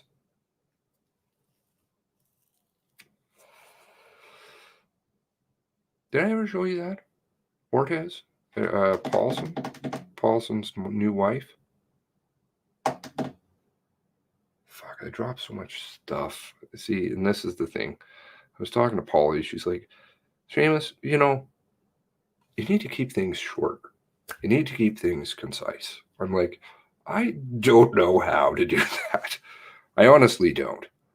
I don't know. I just hope somebody can take some of the stuff and go around with it. And maybe one day, if somebody's interested, they can come talk to me. I have interesting things. But I just can't keep it. Target audiences for such an initiative would be the Canadian public, as well as foreign populations in countries where military forces are sent. That's called psychological warfare. I've discussed that at length on here. It's interesting. I saw on YouTube, before I started on the Nova Scotia stuff, obviously I had a bunch of other things, but they didn't like this channel. Really didn't like this channel. And one of the things I had were from way back when was Bezmenov videos, years and years ago. And anyway, I was watching YouTube, just checking out some other things. Oh, by the way, watch what they do. See, this is my problem. I should just finish the first thought. So I was looking through and what popped up next. Okay, I always am very interested because YouTube, Alphabet garbage. Alphabet is the company that owns YouTube, which you actually have to look a little higher. But anyway, Alphabet is very well versed, as is Facebook and all these other shit groups, on how to psychologically manipulate people. One of those things is the auto playlists. You have that on and then plays something else and something else after that. So what pops up the other day, I was watching something and I went in the kitchen and the video ended and I came back, and what pops up with a Bezmenov video. Bezmenov, excellent stuff. Aside from the fact that he left out one rather key element to that story. And I was like, oh, this is great. Anyway, the video had 1.1 million views. It was released 9 months ago. When I released Bezmenov's video, and it was on my channel for years, I had I think maybe 300-400 views. It was the exact same video. In fact, it was nicer because there was no garbage dialogue at the beginning. It was just him speaking. So do watch the auto thing, because another thing I noticed was I was watching a video of a pastor I like to listen to. Everybody does whatever they want in their own lives and religion and stuff. I happen to, I'm not affiliated with any church or anything like that. I'm Christian, but I believe in Jesus. I love Jesus. And I think Jesus loves all of us, except for trash. He doesn't like trash. Anyways, what came up in the auto playlist? What always comes up in the auto playlist after this certain pastor I listen to? God debates, atheism, God isn't real. And for weeks and weeks and weeks, because I'll leave it playing when I go to sleep and I wake up, and here it is telling me that God doesn't exist. And I'm like, I went to sleep, God exists. Now you're trying to tell me God doesn't exist all the fucking time. Screw off. But that's what they want to permeate into people's minds. Kind of like the psychological warfare here. Called it the weaponization of the military's public affairs branch. Why do we need to weaponize against our own citizens?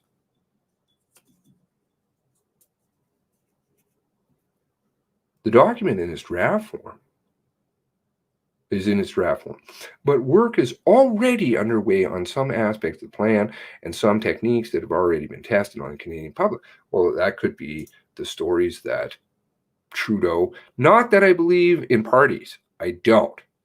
It's death by 1,000 cuts any which way you look at it. They're all just actors. But you can still put a name on the people. And he just was the one that was busted at the most recently, paying press institutions for stories.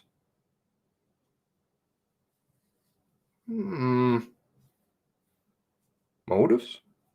Some journalists have motives. Book deals, money. Or do they just do it from the goodness of their heart for free? You do it for free. I do it for free. Fucking certainly costs a lot. Emotionally, physically, takes its toll. Time, relationships, everything takes its toll. We do it for free because we care. Because we don't want to fall down this fucking toilet that they've been leading us on. Yes, they do. Absolutely. They've been destroying it for deicide. Deicide.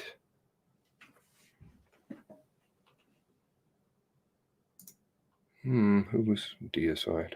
Anyway, the office of the new defense minister, and he's got all kinds of garbage, of course, we all know that, said Sunday that the plan, at least for now, is not authorized to proceed. Whatever. Just like they tell you everything is transparent and we don't do anything and blah, blah, blah, blah, blah. Really? I think the stories I started off with at the beginning of this may, in fact, kind of speak to what I'm talking about here. Thanks again for the article. Weaponized psychological warfare. And it's fought all over the place. Do you hear about the mention about... see, I don't want to wade into it because I don't even like to give it airtime. The George Floyd stuff. Anybody who researches the George Floyd stuff. Very interesting. He had a new video come out very recently. Did the same thing before. I'm dying. I'm suffocating. Stop killing me. You're going to shoot me. in the same vehicle with the same license plate problem. The autopsy, which said what he really died of. Keep stoking those race wars. Meanwhile, somebody sitting in the background getting all excited because we're going after each other. Going after each other. Anyway, I've now been rambling for 2 hours, and I do appreciate, as always, all of you joining me. Quick Kill Clan. I honestly feel like these people are going for genocide, much of the world population. I even told guys at work on the release of strong virus before COVID. Well, I mean, but the statistics doesn't even hold this up. Let's look and see. They're very hard to find. I have it shortcutted on my phone.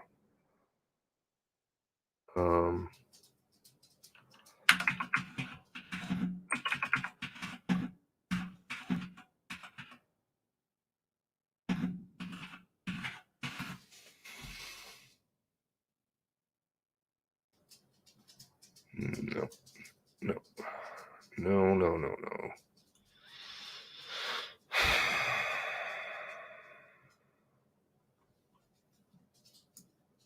Let's try.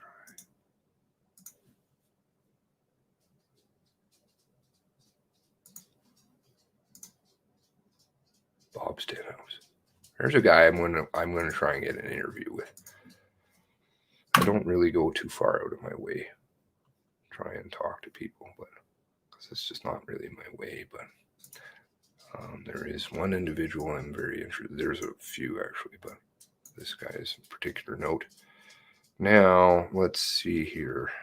That isn't the page I'm looking for. Fuck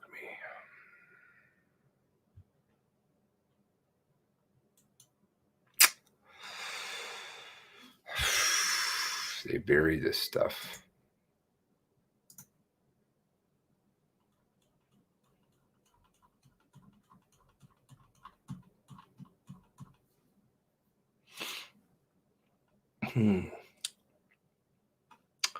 Okay, maybe this is it.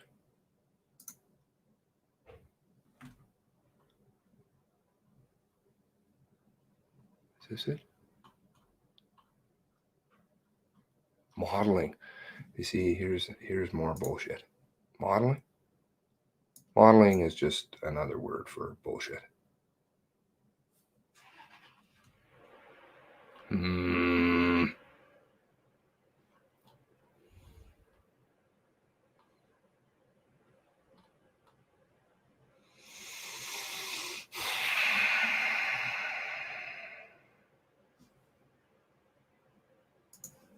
Give me a moment. I'll see if I can find it.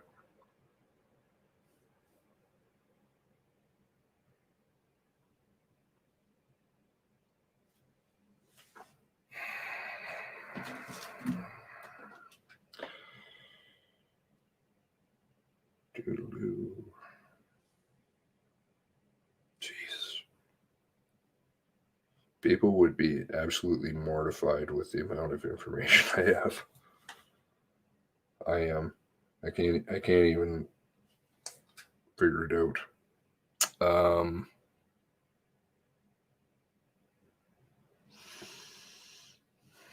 What browser did I have that saved on? Possibly this. Possibly. Oh, I think I'll have it on open. See, this is the kind of shit. Like, you could just keep going through. My phone is like crazy, and that's just one browser. I'm absolutely data crazy on everything.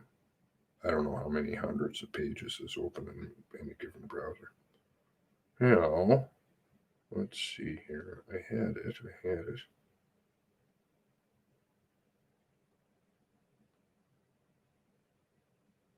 You could ask the RCMP. Here's a good question to ask the RCMP. Where's David Carroll? RCMP? Do you guys know who David Carroll is? He's a rather interesting person.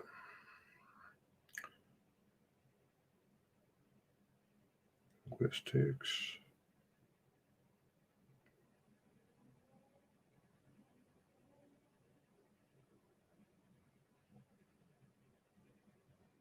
Okay. Still scrolling on pages. I think it's in here.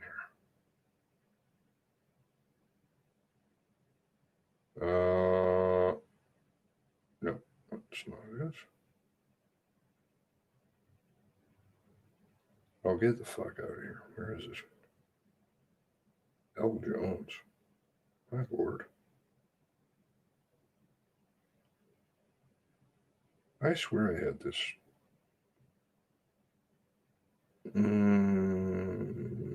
Okay, let me try another tab. Let's see if I bookmarked it. I'm pretty sure I did. Oh, no.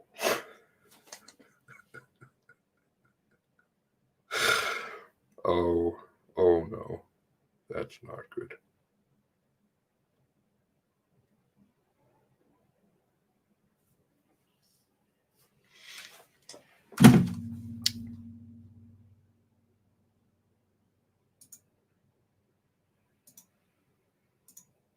Where is it? Statistics? Maybe. Oh, okay. Here we go. I think this is it. Now, I get a little upset because about my children. Children. I keep thinking about how children are really getting bombed here. And, you know, their lives are, we all may get ruined, but, oh, fuck me. Where is it? Highlights. Total cases.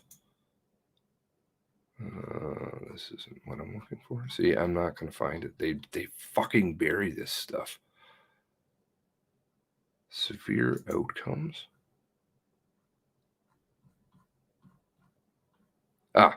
Okay. So, children, they have to go to school. They got to wear all kinds of masks. They got to do all this. They can't go outside. They can't do anything. They can't play. You can't go and watch their hockey games. You're not supposed to ever go to their school. Of course, you're never supposed to see what they're learning. And, you know, you can break up the family. They can't participate in hockey and all this other shit. Now, let's try this. Okay, cases under 1 year of age.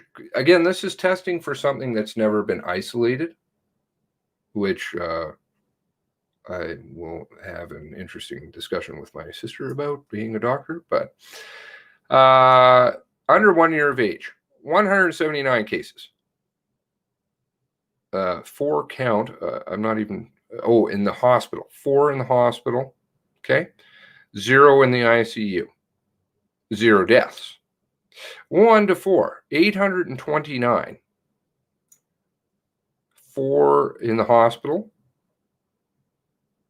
1 in the ICU. 0 deaths. 5 to 9. 1,102 cases. 1 hospitalized. 0 in the ICU. 0 deaths. All right, 10 to 19. 3,232 cases. 19 in the hospital. 4 in the ICU. And 0 deaths.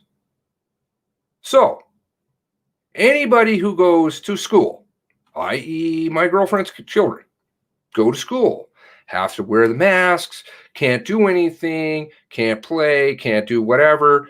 How many deaths do we have again? Oh, that's right, 0. How many have been to the ICU? Oh, that's right, 5. And how many total have been to the hospital? 9 is 28. Those statistics are fucking unbelievably low.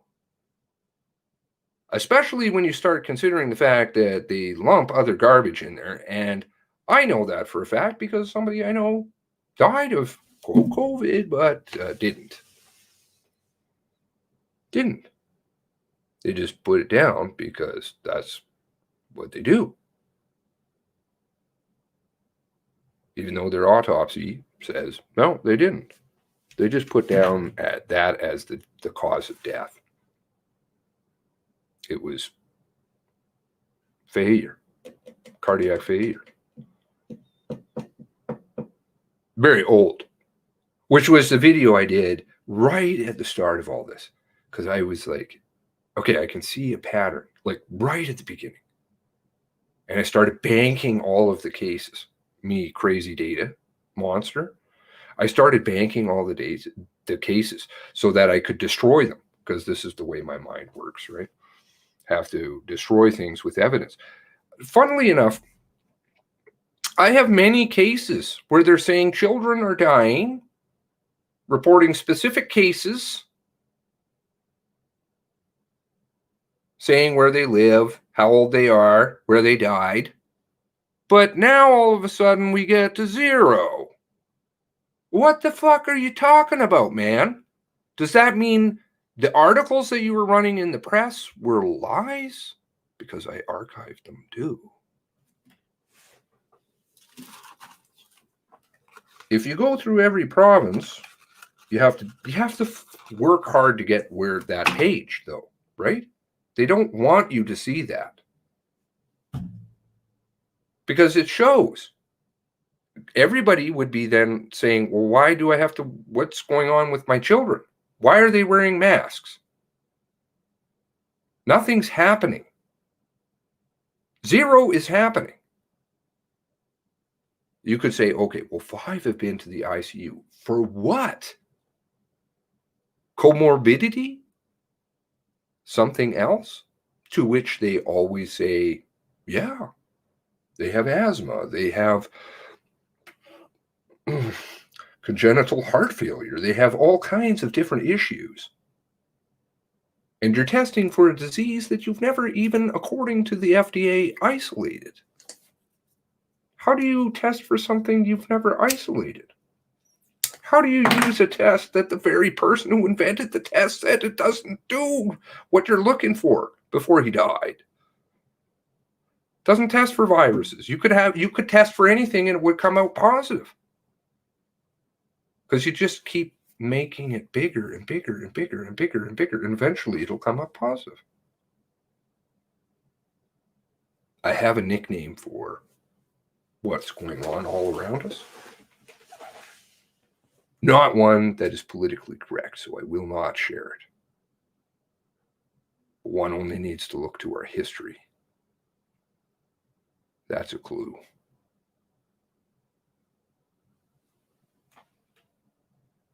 So, I was supposed to go to a rally with Steve on the weekend. I drove up to Edmonton, but something else happened. Had to come back before it started. But there was a rally the other day here, apparently in Calgary. I was not aware of it, and I heard quite a few people turned out. Like, I think I was told over 1,000. Person said they couldn't tell for sure, but and I noticed a shift. I noticed people who were highly, indoctrinated into all of this are starting just to ask the questions, which is all that anybody should do. Ask questions. Nothing wrong with it. And they do, and they're like, no, it's not adding up for me. Not crazy YouTubers or anything like that, just older people I know, and they're like, what the fuck is going on, man? I don't understand. I don't understand. And I went to a store today. I've never worn a mask. I don't. I do at one elderly facility that they have requested specifically that I volunteer at. They have requested that. So I do. I don't want to terrorize older people or make them feel like they're going to die and I'm a threat to them or anything like that. But I deal with multiple older facilities, people, elderly facilities. Nobody I know, to the best of my knowledge, in those facilities, I have not heard of anyone dying, which is strange.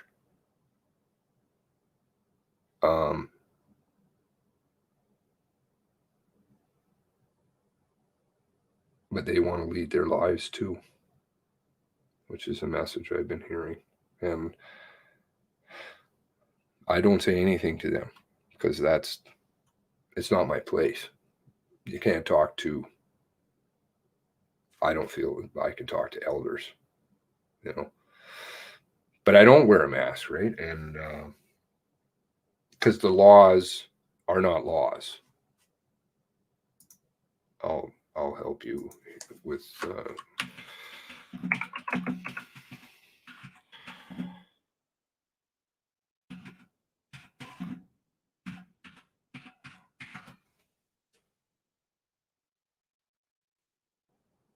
this is just for Calgarians, but I was doing Nova Scotia, funnily enough, yesterday. So, you know, it starts saying all this stuff about you have to, it's a bylaw, which means it's the city only, right? What are the exemptions? People who are eating, drinking, people engage in blah, blah, blah, blah. People with underlying medical conditions or disabilities inhibiting their ability to wear a face mask.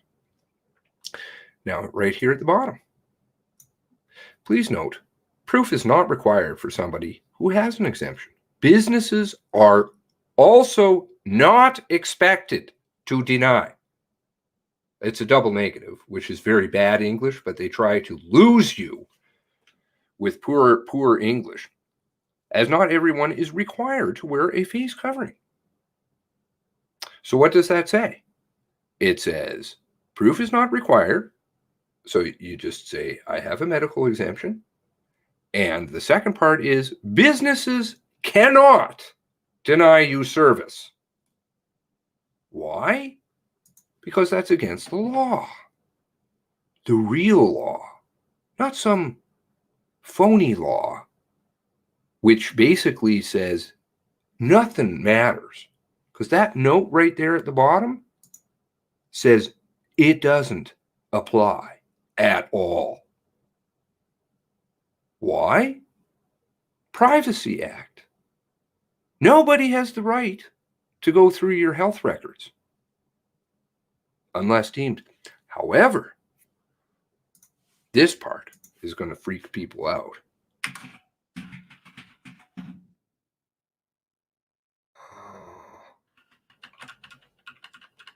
What is it?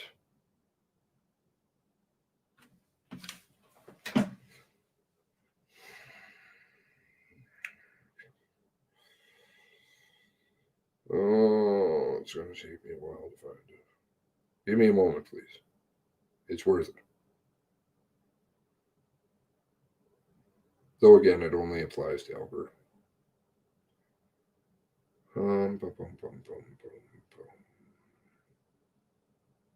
But in my experience, you can find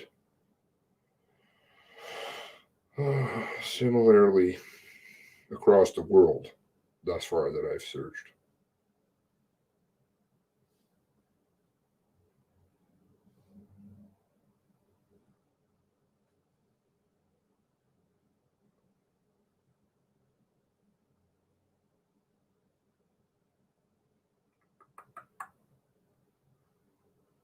Oh, where is it? Our Health Act changed. And there were some new provisos put in there. And so the new provisos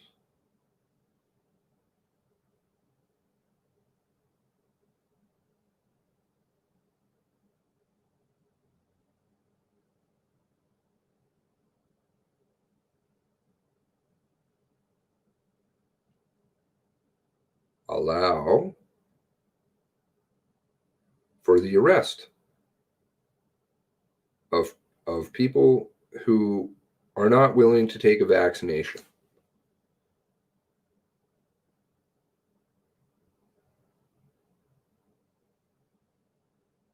For anything, doesn't matter. Anything that they deem as a communicable disease, a peace officer may detain.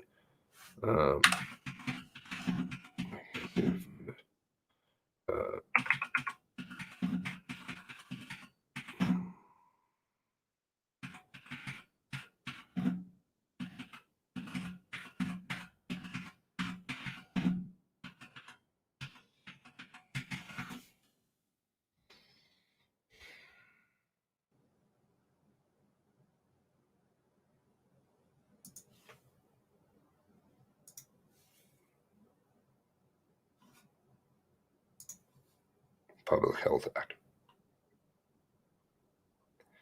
Current as of 2020.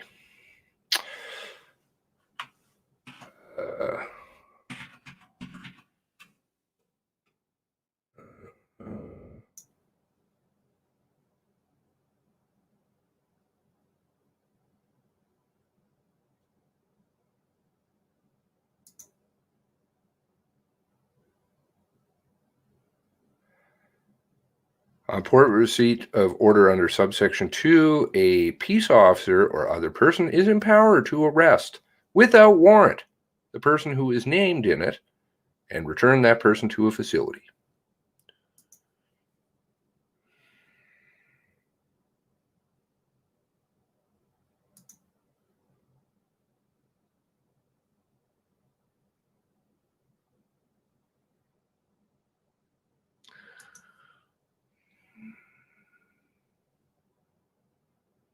So if you don't follow through,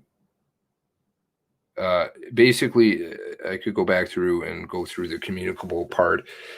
Anything that they deem as communicable, which could be anything, a cold, and you don't follow through with what the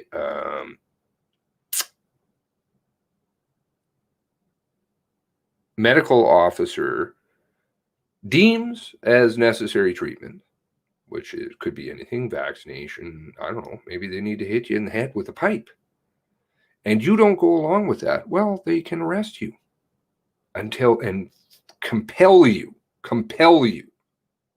to follow through with whatever it is. And frankly, I think when Ezra, oh no, stay away from Ezra. Frankly, I think when that comes to light, possibly there will be some more awakening from people who are like, oh goodness, my body isn't my own. I cannot make any decision for myself. Other people make decisions for me. That may scare a few people. I do hope so. I really do, because what do you have left?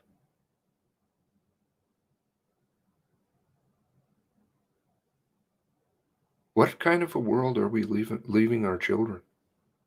It just breaks my heart. And no matter how much they lie to you and tell you things are getting better and everybody's lives are getting better and computers are so much greater and technology is great and all this other shit, it's all a load of shit. And you know it. Just spend some time in your own head and think back 20, 30 years ago. The quality of life that you had. What were you doing? What kind of food generally were you eating? Factor in, again, how much money possibly you had at that point in time. You know, maybe your family was not very well off. But you could buy a fuckload more back then. Why? Because inflation rates are targets. 3% every year. 3%. Bank of Canada targets their inflation rate. Okay, so inflation goes up. They pay you how much money in interest at the bank or whatever. You lose money.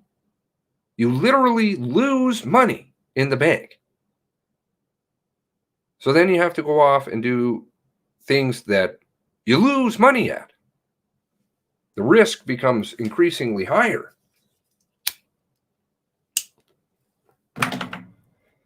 Debt. That's all that people do, is live in debt. Debt is like commonplace. In our grandparents' time, debt was not something that was heard of. You lived within your means. If you didn't have a lot of money, you didn't spend a lot of money. But you didn't, frankly, need a lot of money. Houses were cheap. There was a guy I knew who was a mechanic for the city of Calgary, repairing buses. He had a house.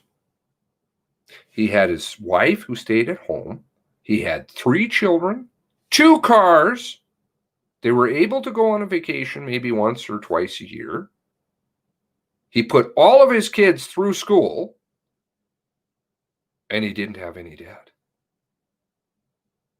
Not monstrous amounts. His house cost like 50 grand. What the fuck, man?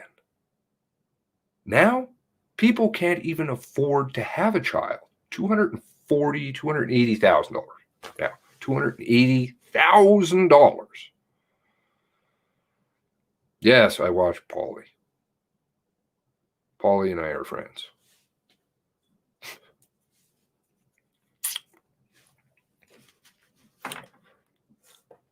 And I'm very proud of her success. I'm very sad I phoned her. I was saddened by her dismissal.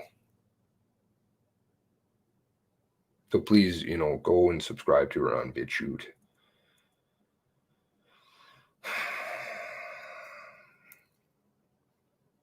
She also has her website, amazingpolly.net, I believe it is.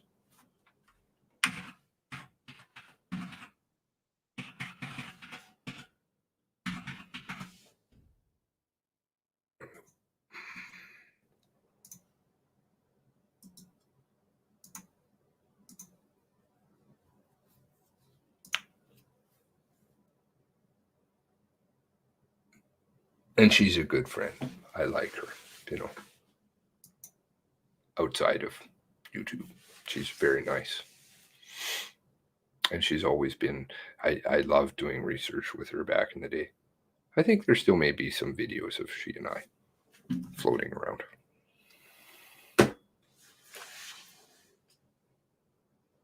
And, she's much more organized, but we see the world similarly. So please support her if you do have a chance. Please support Steve LTT. Great guy. Just My Stupid Opinion, obviously amazing. And also Rage in the Cage. And keep supporting each other. Keep praying, being nice to people. I fall into that trap. I do from time to time. I've got a kind of a bad temper. I guess I inherited that from my grandfather. I just don't, what is it? They don't suffer fools. But I think, funnily enough, this battle is going to be one with love. It's not arguing with people and things like that. It's just going to be by example, by and large. People see other people and they're not afraid. People see people and they're smiling and they're happy. And they'll talk to people, who you don't know. Be nice to people. Be polite. People want to, get terrified and afraid, and you say, I'm sorry that you feel that way. Don't make them feel afraid. If they watch you enough, they'll see more and more politeness, happiness, humanity, compassion returning to us. This is important. Because they want us to destroy each other. It's all Hegelian dialectic. They create every single problem, and then they balkanize. That's what I used to put in my videos, balkanize. All of us, get us fighting about. Keep breaking it down. More and more and more and more and more. And you'll see, they keep inventing new ones all the time. All the time. I researched once, this may trigger some people, but fair enough, it's true. If you research Two-Spirit. So I researched Two-Spirit. I was like, Two-Spirit, I've never heard of this. My family had many interactions with natives over the years, to put it mildly. And I'd never heard of Two-Spirit. So I was like, oh, this is fascinating. I'd asked some elders about it. They didn't really know.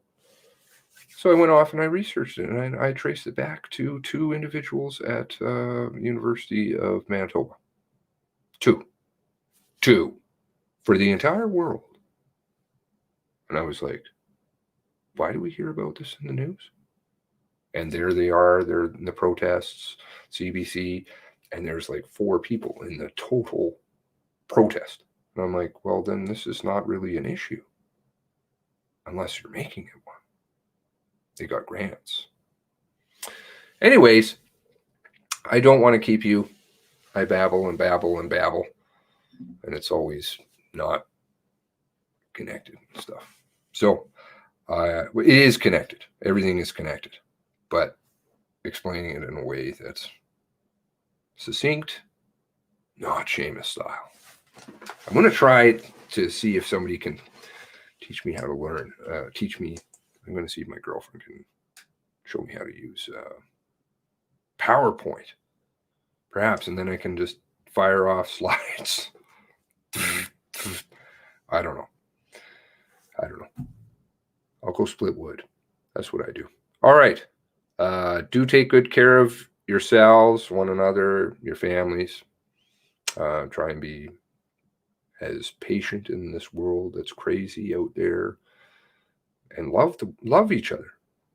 You know, there's nothing wrong with loving people. I love people down in Nova Scotia. I love all you. Does that make me a weirdo? I don't think so.